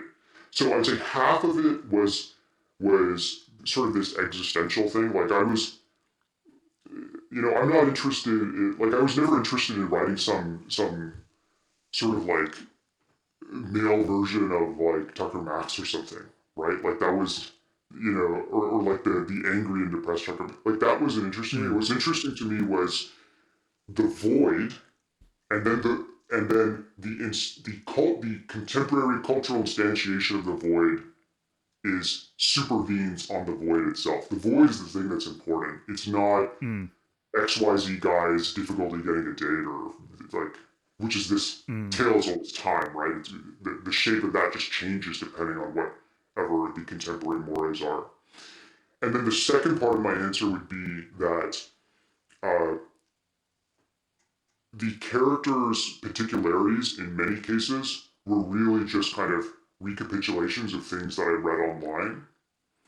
And I think anonymized forums, particularly in that era, really were a very valuable, almost sociological mapping of male interiority. And of course, and you're like, because I mean, I was on TRP back in that era too. I was reading it because it's so interesting, right? It's like at the time these ideas were very novel. Right now, TRP is this sort of exhausted kind of like divorced dad energy type, or it's like you have the like 80 IQ version of this like delivered as like TikTok slop or whatever. But at the time, even by It the felt like a rubric collective id screaming onto the internet. It felt like yes, strip mining the unconscious. It was fascinating. Like just it was like watching a car absolutely, crash. absolutely. So, writing a male character that sort of was a composite of these voices, I think was just incredibly interesting, right? But I think that as a writer, it always interests me to get to the root of a thing. And so, the TRP was sort of the uh, superficial moment to moment description of this character's life, I think, in many ways. But then the root of this character's despair was this more kind of formalized nihilism. And those two things converged in a way where the writing of the character felt incredibly natural. And then, of course, everybody, has an id or thinks some, like, if you've ever been in a fight, maybe you thought of like killing a guy that you're fighting or something, right? Like in the moment, right? Not that, not like to be honest, like that's never. I don't think I've ever been in a situation like that, but it's not. It can be sort of entertaining to write an interesting id-based character, just because there is this like once you introduce the tragic comic aspect, you're not writing a manifesto at that point, right? You're writing a black comedy, right? Yeah. So writing a black comedy about a character like this, I think, is infinitely more compelling than writing it in a purely serious way, because there is a sort of absurdity to the young alienated male, which can and often is, very sort of bleakly comic, right? That's not, Yes. and that, and that's not to say that the suffering isn't real. And it's actually it's the coexistence of the comic aspect and the tragic aspect that makes it interesting, right? Because you can suffer in this very deep and profound way, and then also at the same time, the reason that you're suffering could be very much related to some distorted and absurd worldview that you have, right? And these things can co-occur, right? And this is just moral complexity, right? And that, again, that's not to say that every young alienated male suffers purely because of his own, misogyny or what have you. I think it's just everything is complicated, everything is nuanced, axes of causation are constantly intersecting with one another, blah blah blah, right? Like, that's what literature is. That's why literature is so interesting, because the information density that you can convey in prose is so much higher than you can convey in film. And when you look Mm-hmm. at so much contemporary cinema and film, it's like they're constantly making it, like, with the exception of some prestige television, they're constantly making it as stupid as possible, because they're trying to increase total addressable market size. So you just get this like fucking tentpole slop. You get the 15,000th revenge arc action movie. That doesn't Mm-hmm. even and like that's why I keep coming back to fiction. Because uh, it, the complexity you can get is so much richer than so much contemporary visual media. And I'm not a snob about this at all. I love great films. Like, I think Tar is a great film, for example. Tar, Kate Blanchett in Tar is this masterful, performance and whatnot. But yeah, I mean, I don't need to sell a book guy about how great books are, right? But Yeah, yeah. It's I find the novel, particularly for expressing interiority, is highly effective as an art form. It allows the expression of an interiority very, very well, and with an ease that is not as available to other art forms. I think something I really want to talk more about is the style of this book, because the book's totally written from Anon's perspective. It's written as his inner monologue, which is one informed. It's like a distillation of the early 20 teens, parts of Reddit, parts of 4chan, PUA books, red pill books, blended together and thrown at the reader. It's dense to the point where I can imagine it turning off quite a lot of readers. I enjoyed American Psycho. So I like that very dense style. So I enjoyed this. I can imagine a number of people hitting this style and thinking, I can't do an entire novel's worth of this, because it's relentless. The reader is in Anon's head and can't escape. There's they can't see the world from a perspective that's not Anon's. How did you develop that style? So you talked about, say, rewriting in successive edits to get the style closer to what you wanted it to be, a more maximalist style. And maximalist is definitely a way to describe this. It's not. I think there is subtlety here, but at least in the presentation, it's not subtle. Like, you're just hit over the head with what this man is like. Even on the first page, you can work out what this person's like. It's extremely evocative. But how did you develop this style? Was it fully formed initially? Did you know how Anon was speaking, or know what you were aiming at in successive drafts, or did it come about naturally in those drafts? You just found Anon's voice becoming more and more hyperbolic, more and more over the top. yeah. So I would say that, I mean, first of all, the style is the thing that makes me love writing, right? Hmm. Like, Hmm. um I have nothing against sort of spare minimalism, as a style. I think books are. You're totally right. I think books are often more readable in a kind of spare minimalism. Like, recently I read Blue Ruin by Hari Kunzru, which I loved. Great book. Very sort of straightforward, kind of spare. Not minimalist, maybe not super minimalist, but just very simple and clean style. Fantastic novel. For me, there was sort of this kind of uh, continually escalating sort of train that kept pushing me towards more and more kind of playfulness and extremity, in the Hmm. character. And so, to answer your question, it started out with, I would say, a fairly strong voice, but the style was more conventionally minimal, something more Hmm. closer to, um, a Chuck Palahniuk plus and a Bret Easton Ellis, because those were the kind of male-oriented novels that got me interested in the possibility of writing. So very early on, that was my starting point. And over the course of successive drafts, I became sort of increasingly uninterested and perhaps even bored with seeing these more conventional sentences. And I started almost to kind of like, it's not that I was challenging myself per se, but it was more that I wanted to perhaps keep myself increasingly entertained with the complexity and the inventiveness of the sentences. And to sort of lean into the complexity as sort of an affectation of the character.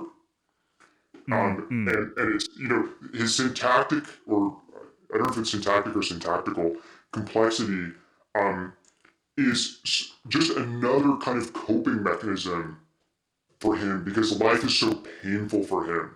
So he has to obfuscate, he has to almost create this barrier of needless and excessive complexity between him and his emotions and his like baseline kind of phenomenological experience, right? And so what happened was I became like the complexity really kind of rocketed, I think, in the final stretch of writing it, like prior to publication, because I really just wanted to kind of tune every sentence to be maximally interesting. And because I had revised it so many times that I had gotten bored of the less interesting sentences. And immediately after I released it, I remember on 4chan on Lit where I'd run these ads, people are like, yeah, this style is like super overbearing, like it's clearly way too much, like, this guy's trying too hard. And then I was like, oh fuck, like, why didn't I just do minimalism like everybody else? I was like, oh shit, like, I should have just written, I should have kept it minimal, right? I could have released it, X years ago, right? Why did I do this to myself? But then I think, like, ultimately, I'm not doing this for money, and ultimately, I think, having a style that is differentiated adds to the long tail of a book's life, even if it is harder, to access sort of upfront. And the particularities of the ways that he describes, say, emotions using cognitive science or computer science terminology, those are sort of like they're sort of comedic caricatures of those fields or the application of those metaphors to human experience, right? And so the influences when it came to the sort of really kind of sort of off the wall like engineering metaphors for describing his emotional experience. Like he talks about like motivational thrust is like a line that I had a lot of fun with, right? Like just sort of this kind of absurd engineering, like nobody would, like almost nobody would describe their feelings that way, but this character does, and that's what makes it interesting. But I think those influences were sui generis, as it were, but they also came in later, like there's a little bit of Nick Land in there because I read his essay Hellbait. There's a little bit of Zero H.P. Lovecraft's computer science metaphors being applied to human cognition and ideological evolution. And there's a little bit of just conventional cognitive psychology. And so it's all, the reason the book took that shape is because it was the most fun way to write it. And so I just did the most fun thing possible. And then, but yeah, and then I'd look at it and I'd just laugh because it'd be so funny. Because, he'd be just, like, this combination of crudity and high language, I think was very fun to combine. Like, that's not in typical syncretism, right? And that was just a joke that I never got tired of. Like, can you describe the most vulgar thing in the most, like, abstract and purportedly scientific way possible? And that was just a joke that I'll never get tired of that joke. It's just sort of, like, that's, that joke sort of runs for the length of the book, right? Yeah, and it's not. Look, I think people can definitely overwrite and overdo prose, but with the density of style in this book, it's very much in service of the character of Anon. Where it really clicked for me was it's the black comedy of him describing either very vulgar acts or completely pedestrian things in such incredibly overblown language where I found myself getting irritated with him, just thinking, can you fucking not? Can you just call your eyes, not your optical inputs or some shit like that? But where it clicked for me was when I think he's in conversation with someone and he starts playing Tetris in his head. And I was like, all right, I think I've clocked this guy. I know what he's about. I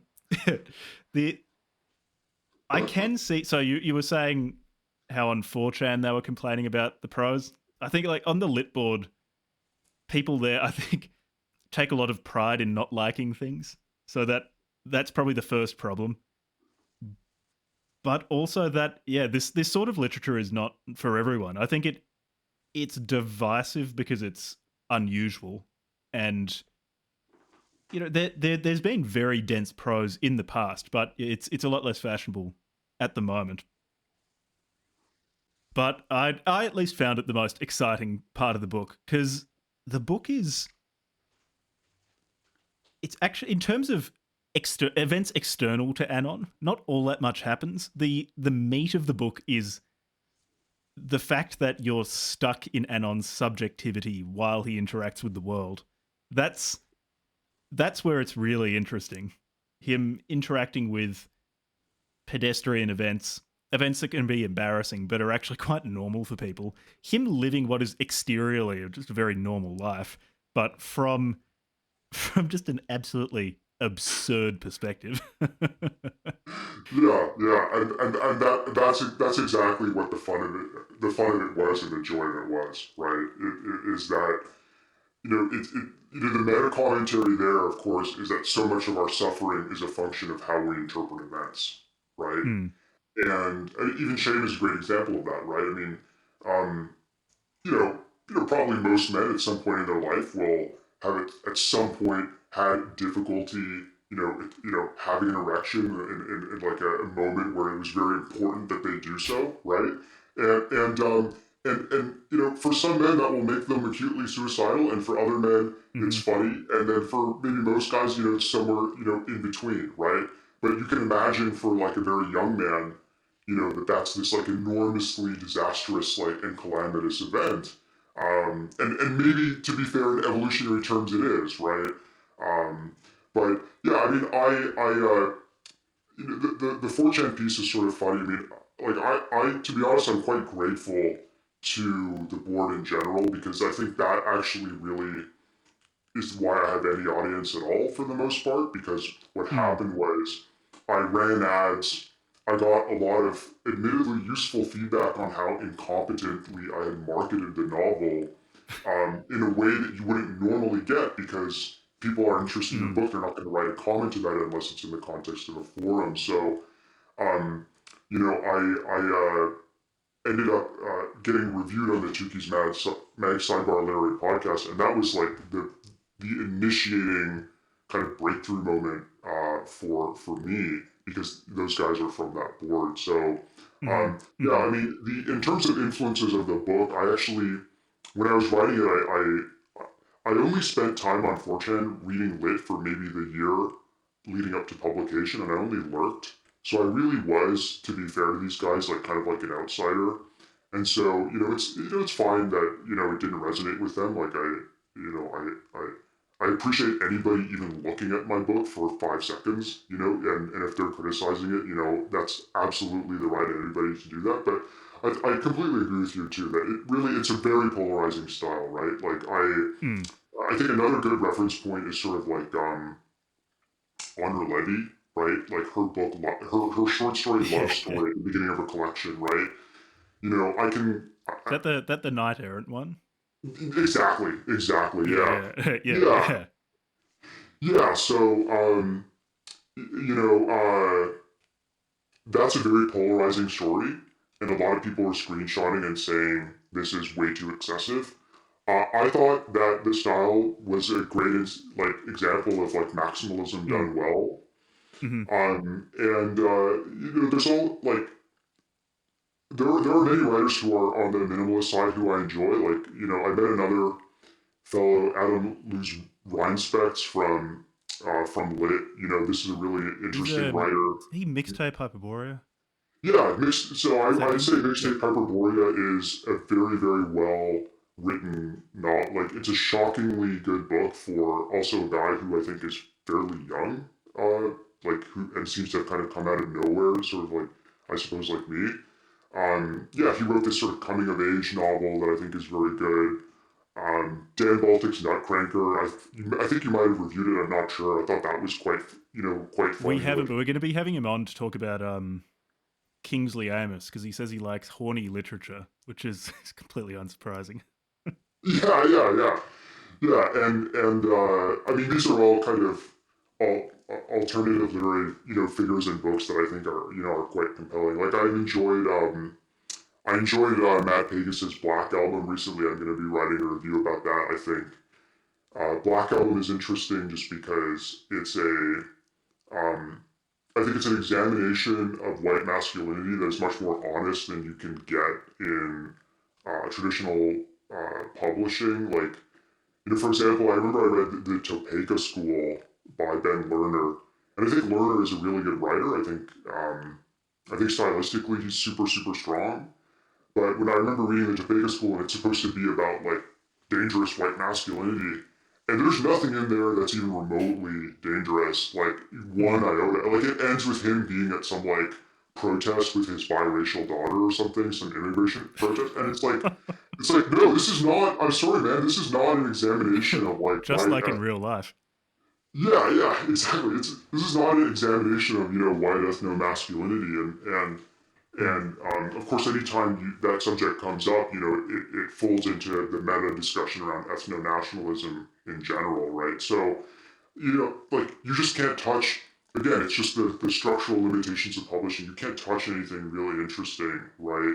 And some guys are just going to have more room to maneuver because of how they're positioned in the intersectional stack, right? So, like, Mm. Hari Kunzru is a super interesting writer to me because I think he is sort of very probably mainline progressive in many ways, but his work is still really good. It's not like zombified necessarily by these political constraints. Yeah, yeah.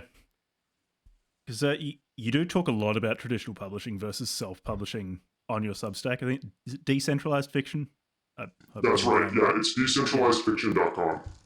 yeah.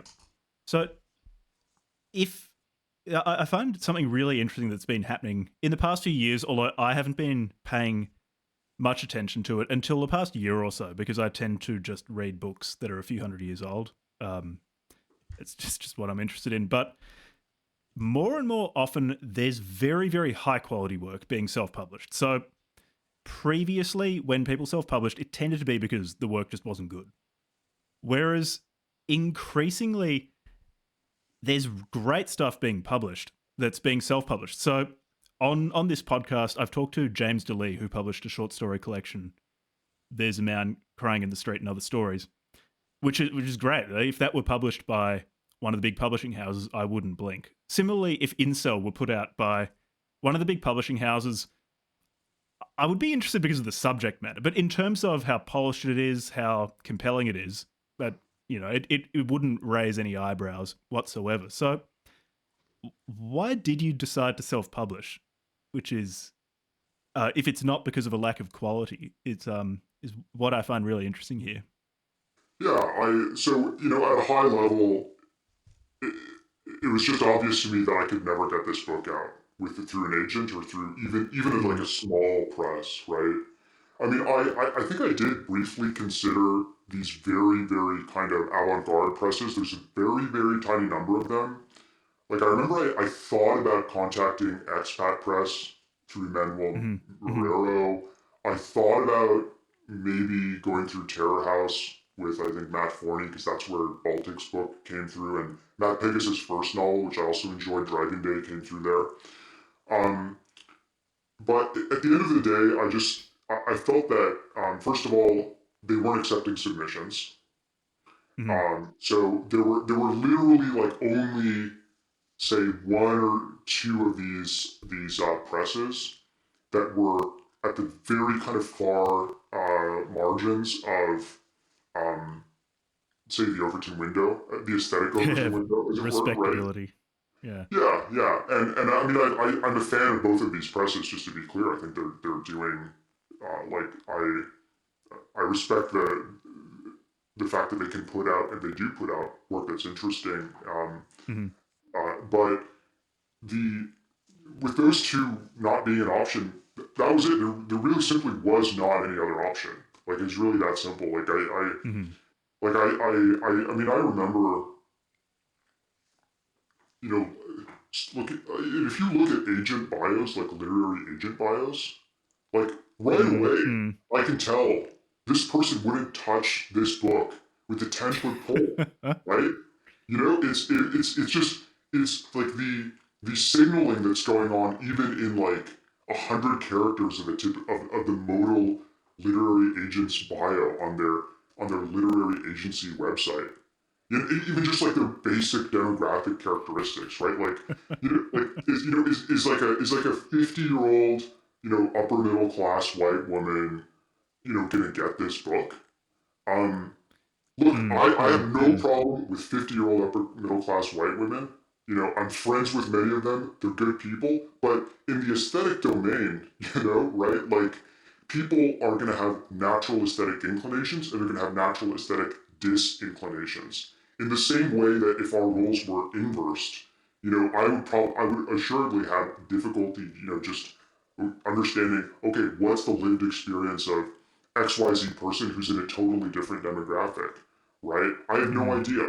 And also, what's the market for that? Probably zero is going to be my perception. So, like, I think these kind of like sort of gatekeeping functions, these choke points, are overwhelmingly selecting against what I would call sort of this androgenic literature, which is this sort of category I've invented, which is literature that unflinchingly describes the interiority of heterosexual maleness, and it doesn't shy away from the ugly parts and the parts that are very uncomfortable, and maybe deemed even dangerous at the level of the national security state, I guess, if you're a white guy or whatnot, right? But yeah, it was just very politically obvious that the road was entirely closed. I mean, at one point I had considered an MFA too, right? And I'm glad I didn't apply. I mean, I never had the money to do it, which probably saved me. But I think I think the worst outcome for a guy like me would have been like maybe mid into my like a couple years into writing where I had sufficient faith that I could write a novel, right? But it wasn't really done. The worst thing that could have happened to me was to get into an MFA program, to instantly know that I couldn't release this book, to work on some second and less interesting book that is maybe a radically toned down version of this, and then for that to be accepted. That actually would have been the worst case scenario, right? Because I would have been co-opted by the system. And so, as much as I rag on shitty diaspora fiction, I also cannot judge these people because for many of these people, they're going to survive through like a teaching job. And so, like, if they get canceled, they cannot fucking eat, right? Like, if Ocean Wong, Ocean Wong gets canceled and loses tenure or whatever the fuck, right? Like, he's like, he cannot feed himself, probably, right? So, there are guys who are interesting within those parameters. Like, Tony Tolotamudi goes right up to the line of what is accepted in that world. And he's so smart and he's so capable that he knows exactly where the line is, and he has exactly the social backing to go up to that line, but no further, right? He's a substantial exception. Most of the stuff is just, it's anesthetizingly boring, right? It's like it's the same like low agency immigrant trauma narrative, and it's so, but that's all they can do. That's like, if that's the only way I get to eat, then maybe that's what I would write. So I also can't judge people for doing that. Oh yeah, they don't want to explode their lives. The cost can be really high to publishing what you call androgenic fiction, which I do like that term a lot. Do you see there being benefits to going for a traditional publishing route, or do you feel like self-publishing is the way to go, not only for what you're doing now, but for you in the future? So I would say that I don't truthfully know a huge amount about the traditional publishing world, like the interior workings of it, simply Mm-hmm. because I've had no contact with it. But I think there are certainly advantages. I think legitimacy is a huge advantage still. You know, I mean, I still would like, you know, if any publishers are listening to this and they want to republish my novel and like, I will take your money. I will, you know, we can be friends. I'll take your money. Um, but I think the legitimacy aspect, like, so much of what writers crave is validation Mm-hmm. and the like people telling them they're good, basically, right? And so I think that's actually a non-trivial thing because that confers Mm-hmm. meaning to a work that, you know, on average will still sell 300 copies, right? You Mm-hmm. know, so your reward function as a writer typically is just people saying this book is good, right? People you respect saying this book is good. So by that metric, I feel, you know, very grateful and very happy with the novel's reception. Like, like it's probably the most meaningful um, thing that I've done, you know, quote unquote career wise, right? Mm. Um, but It's a good book. the yeah, and it's made me, you know, maybe like it hasn't made me any money accounting for expenses, but it's sold, you know, it's sold What's- with what it. was your hourly rate on it when you consider how long Exactly, you spent writing exactly. it? Yeah, but so the obvious advantage for self-publishing basically is that if you have the savings to spend on a good cover and on at Mm-hmm. least copy editing and less so interior book design, you can publish a book to a high standard and you don't Mm-hmm. have to be censored. And we're not yet at a stage where it's um, practical for platforms to censor literary fiction, right? Mm-hmm. Now that day may come if large language models become sufficiently sophisticated and like, you know, Amazon will start banning writers for like presumably it would be on like grounds of extremism. I think would be like the political justification, but Mm-hmm. um, the flexibility and the freedom that comes from self-publishing is very very real, and the speed is very Mm-hmm. very real. Because even if I did get a book deal, you know, the production cycles are very long. I mean, I don't know why they're so slow, but I just know that they are, and you know, you can finish it and it takes another year or two for it to come out Mm-hmm. because there's all this like back end operational shit that they have to do, right? Looking to the future, you know, I won't name the person, but I have you know, a very interesting writer and editor has reached out to me and said, you know, maybe they might help me bring something to fruition in the future. But I would say that the most important thing is, you know, if you are pseudonymous and if you're self-publishing, the advantage really is um, the social technology of pseudonymity in general, right? So, Mm-hmm. I mean, look, without sort of doxing myself too much here, I don't have any significant amount of money or social station in life. I'll just put that out there. Like like I'm basically kind of like a PMC washout, which I don't mind saying because that life was like, you know, just not right for me, right? I think in many Mm-hmm. ways, but um, you know, there's a certain there's a certain psychological lever that gets pulled when you are pseudonymous that allows you to be more freeform in the type of work that you put out, I think. And that's very hard to do in a traditionally published setting, from what I Mm-hmm. understand, right? Um, and I think that that's very valuable because it allows you to kind of be a coward, but to be an interesting coward, if that makes sense, right? And there's, I mean, there's all kinds of debates about this. I mean, yeah, people will argue practical exigencies, right? Um, but you know, I don't think you know. I think uh, it's not so much about the practical OPSEC aspect as it is about the distance that it puts between you and your work, right? Mm.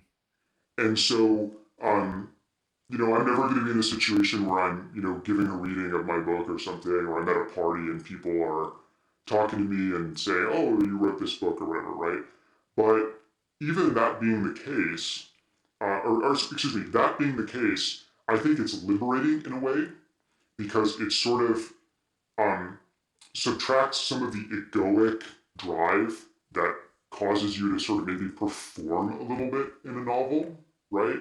Mm-hmm. Right, like some, particularly I think in autofiction, there's narcissism isn't anathema to art by any means, but it can pull you in a direction of performativity at times, especially when it comes to autofiction, right? Mm-hmm. Mm-hmm. Um, and so I do think there is something underrated and something special about pseudonymity, and pseudonymity is best expressed in a self-publishing vehicle.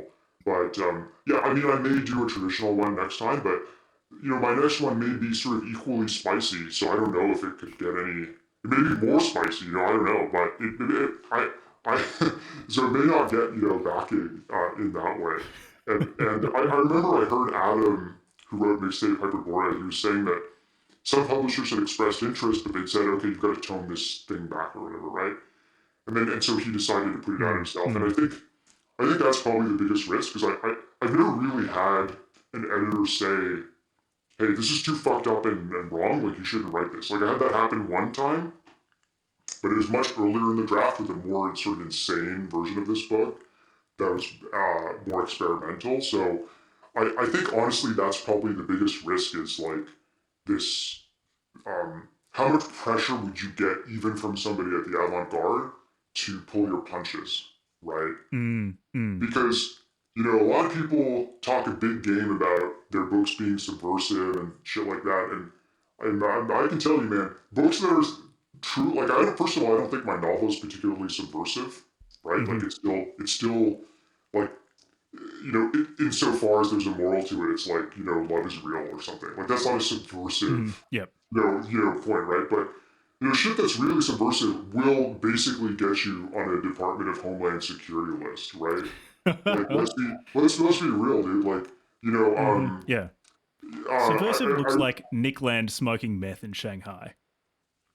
yeah, exactly, yeah, and I mean, I actually read Meltdown recently because of Mm. the episode you did about it, which is fantastic. I haven't even finished the Mm. episode, but I said I have to read this essay before I finish this episode, Like, and I it's a like yeah crazy that essay. it's probably the most interesting essay I've ever read, probably Yeah. just Yeah. Yeah. purely because of It's the stylist. fantastic. Yeah, like the guy is like brilliant. Like he's clearly sort of just he's stylistically he's brilliant. Even Mm-hmm. if it was all nonsense, which I don't think it is, right? But as a stylist, I think he's a like his style is very underrated because if you were even just to write Mm-hmm. a character of Nick Land, like anybody who talks like that, right? Like is because most continental philosophers, right? It's like it's sort of that it just reads like illegible nonsense, but Yeah. Yeah. yeah, It's word salad. yeah. Yeah. Just being able to write lines like Neo China arrives from the future. It's even that line. There's so much feeling in that.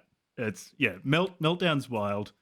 And the thing with subversiveness is the truly subversive tends to be pretty unpleasant, which, like, especially a publisher who wants to recoup costs at least, is not going to be particularly interested in.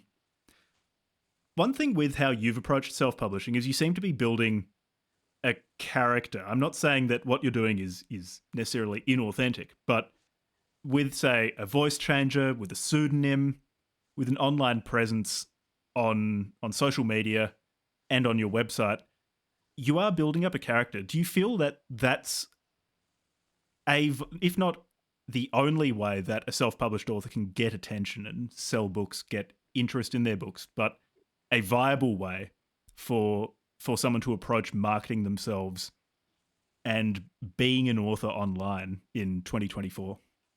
Yeah, I think it's a totally legitimate and entertaining and fun pathway.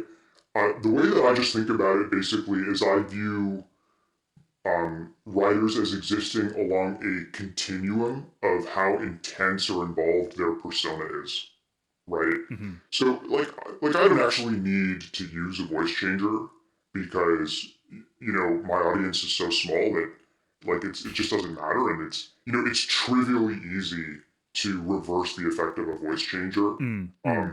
Like voice printing is this trivially easy thing to do. So Yep. um, for me, I view it kind of as almost like a video game avatar, Mm-hmm. and Yep. that's Yeah.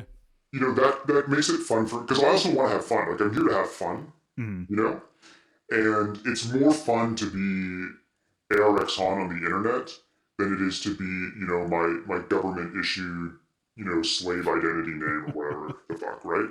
Uh, that's like it's more fun, and so why Mm-hmm. shouldn't I have Yeah. more fun, right? And like I probably even will be updating the image that I use in like I'll probably commission another sort of more hilarious or funny anime style drawing, and I think that um, when it comes to persona based marketing for a fiction writer, um, it's harder to do it if you're not plugged into a physical scene because I think so much of Mm-hmm. what makes that possible is like going to parties and then being seen at parties and maybe being associated with hot people and stuff like that.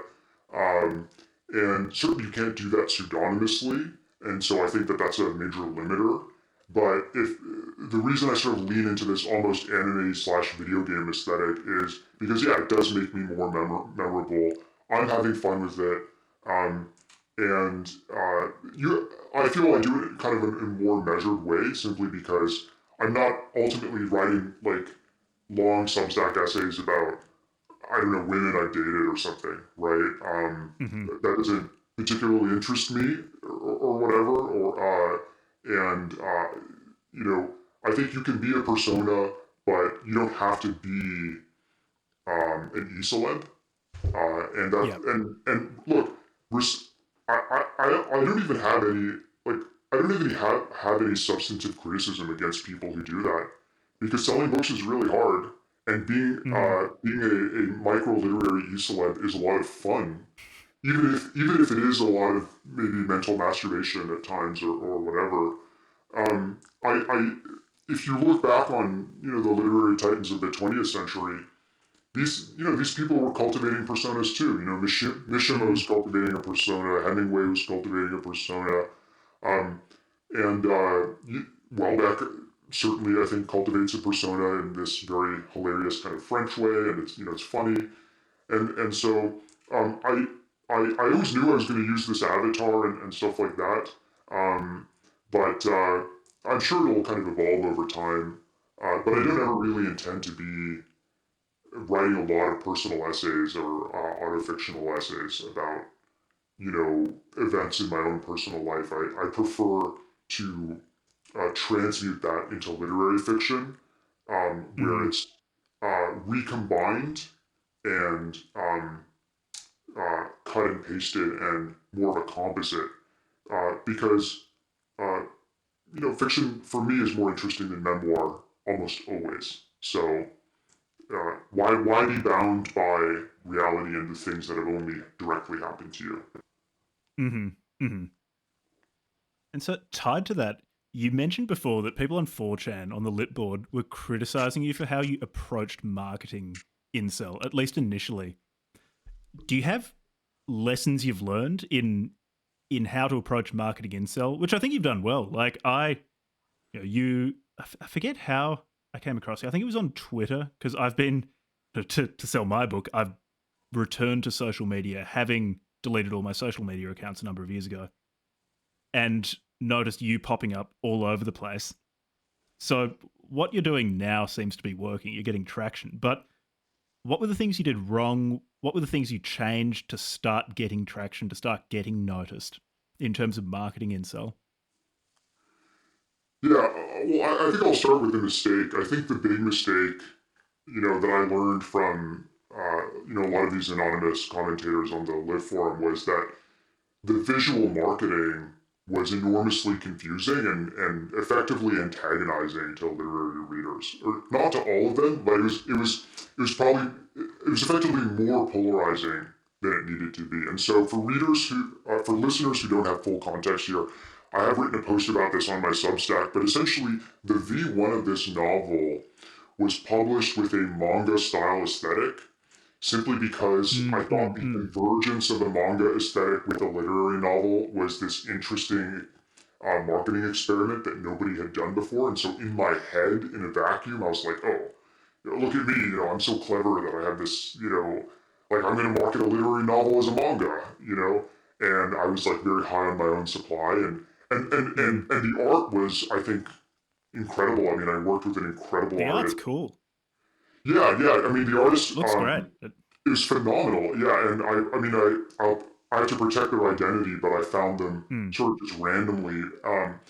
And I will probably go to this artist for more unrelated commissions in the future, just because they're so damn good.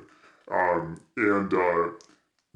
I loved aesthetically the presentation of the book, but what I observed was that basically people just got confused. They said, "Is this some?" They thought it was a manga, and so on the product description page on Amazon, I had to write a disclaimer: "This is not a manga." And then anytime you feel you have to do that, you're fucking up your marketing because it's like, if I want to buy widget A, but it looks like widget B, that's it's fucking retarded, right? And then there was a guy. I got some feedback. Very nice guy, Scott Litz. He said some good things about the book on Twitter. He told me that he enjoyed the book, but he's like, yeah, you've got to change this book cover, man, because the people are going to look at this and are going to think it's either a meme book, they're going to think it's not serious, or they're going to think maybe it's like a manga outright.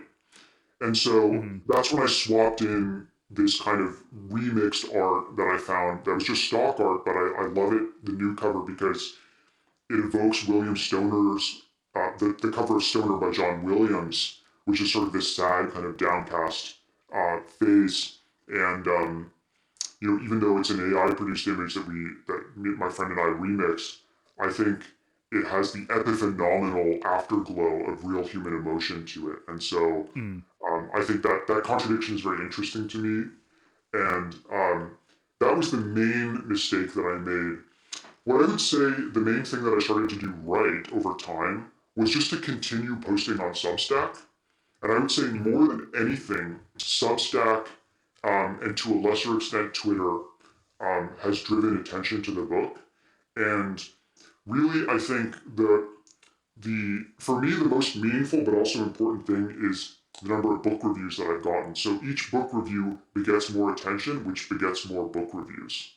And that's a virtuous cycle. And so the inflection point, the initial inflection point was getting reviewed in Tuki's Mag Sidebar Literary Podcast, and then I was also reviewed in Isaac Simpson's The Carousel by another writer named Arbogast, who writes, really interesting, I think, noir fiction and genre fiction. And he also pseudonymous. And then following that, the big review that I had was by Ross Barkin in the Mars Review of Books. And that was a personal dream come true because I had read the review of Logo Daedalus' book, Selfie Suicide, in the Mars Review some number of years ago. And I said, wouldn't it be amazing if I could get reviewed, in this book? Because they're, I think, are doing really, really interesting work as like a literary magazine in New York. And then I got into the magazine in a combination review with Mixtape Hyperborea, and that was just a dream come true. And then since then, there have been more kind of Substack reviews and more. And this is now the third podcast episode I've done. And then, so I think Substack is vital for any self-published literary fiction writer. You have to be on Substack. You want to connect with other writers on Substack, and that's the place to be. I think I posted way too many links on Twitter, so Twitter, I think, has become, unfortunately, really more of a... It has degenerated since Elon took over to a considerable degree. I think the incentives are all wrong the signal to noise ratio is all wrong. I've been quite substantially throttled, from what I can tell, on account growth, because I had previously posted a number of links to my book and articles. So, um, yeah, I think talking to other writers, DMing them, going on podcasts, and building out a consistent newsletter on Substack has been the decisive thing, because even that drives the Twitter, right? And I have more followers on Substack Notes than I have on Twitter at this point, and probably half my Twitter followers are bots or more. So it's more like 2x. So I think Twitter is.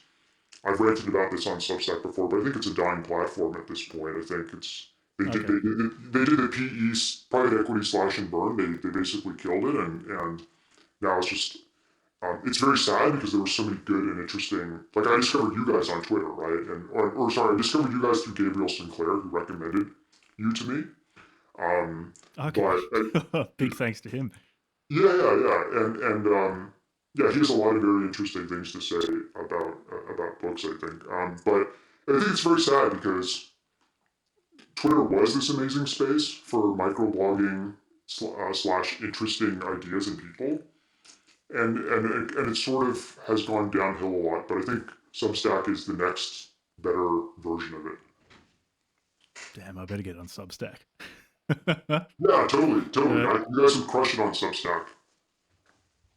Marketing by having a podcast and telling people to buy my books in the intros is one approach, but it's pretty ad hoc.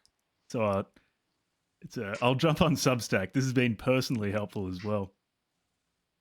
So, are there any particular online literary communities that you're interested in? So you've mentioned Substack, you've mentioned 4chan, but are there any ones in addition to those that you're interested in, that you're part of, that you think are worth paying attention to? Yeah, I would say there are interesting new niches that are popping up within those spaces. So if I look at Substack, I think that's really where the action is, and around literary. So I'm a literary fiction writer, so I'm mostly interested in literary fiction, and then all the other stuff I read, I read a fair amount, and that's mostly nonfiction, and there are interesting writers on the margin for nonfiction, but I think most of the signal is in books outright. Yeah. I would say that I am optimistic, not that there is a huge thriving scene now, but I am optimistic that out of Substack will emerge what some people have called something like a new wave fiction. And what I mean by that is fiction that rejects the false dichotomy of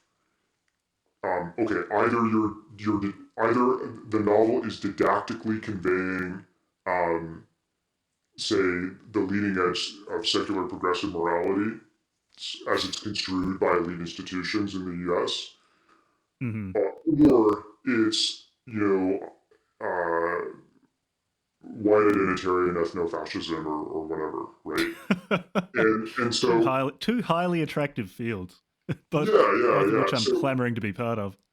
Exactly, yeah, and I don't want to, I'm not interested in arguing with people online, so I'm not I don't really want to wade into that in detail. But I think if I were to think about what a new wave of fiction could be, I think it would be fiction that sort of operates out of the rejection of that paradigm, essentially. So or rather just ignores that dichotomy, that false dichotomy. So it's sort of I'm telling on myself a little bit again, but I'm gonna say it's orthogonal, right? Let's lean into our Silicon Valley tech bro linguistics invades this podcast. That's right. Yeah, so I think if you can say, well, again, and I'm not positioning myself as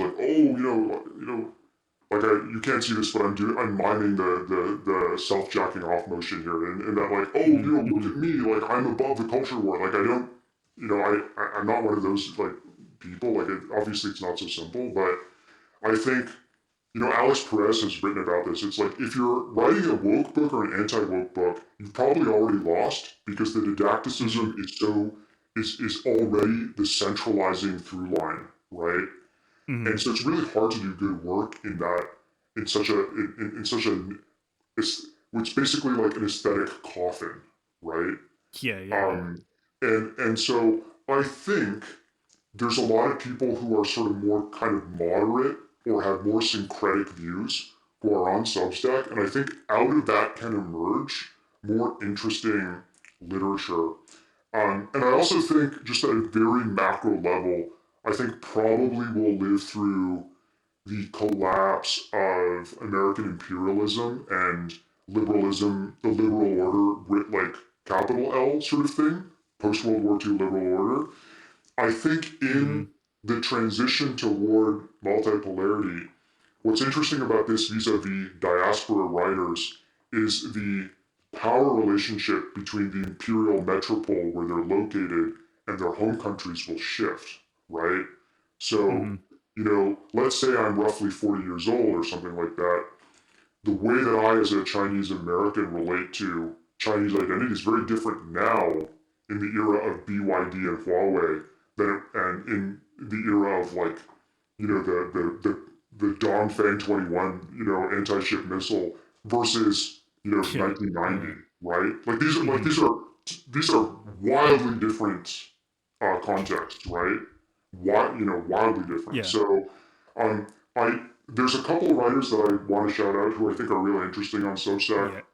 I was going Christopher, to ask if you can shout out some other authors. yeah, I'd say so. Christopher J. Sue Lee, I think, has written the best essay on Asian American literature. It's called Asian American Psycho. It's in Current Affairs. I really like his stuff. And then Ross Barkan is he he's sort of like a dual threat in that he's both a well-regarded political journalist, but he's also a novelist in his own right. Like his first novel has like 5,000 reviews on Amazon, which is like totally insane. Man. Yeah. But I've read a copy of his book that's coming out next year. I think it's very good. I think it's going to do very well.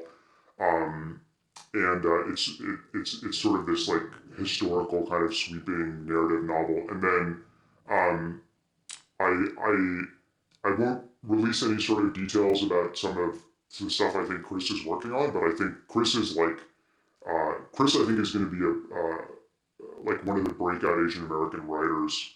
I hope and believe because I think the engagement he gets on his posts about literary criticism are really strong, but he's also like a writer in his own right. So those are the substackers that I think are interesting. And Ross has written a lot about the disappearance of the male in modern literary fiction, right?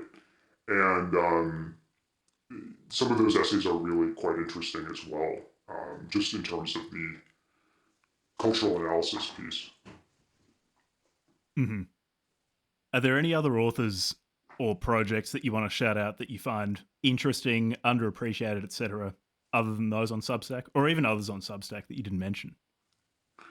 Yeah, so I'll leave a little. I mean, you guys, I think, have already talked about this at length, but I recall that you did an episode on it, if I'm not mistaken. But I would say um, something a little bit out of left field. I'd say Jarrett Kobek's Ada is a great little novella, a piece of experimental fiction. I can't remember if it was your podcast that reviewed it or another one that I was listening to.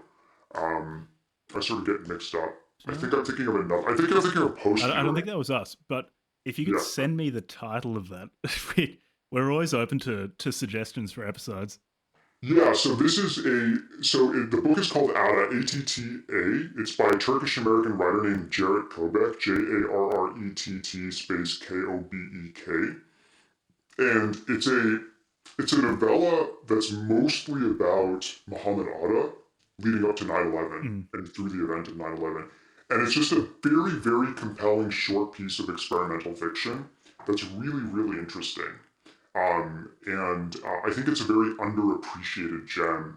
It came out under Semiotext, I think maybe 2010 or something. So it has this super minimal cover. You can still get a copy, but that's a little underappreciated gem of experimental literary fiction that I think is really quite a fun little book. Nice.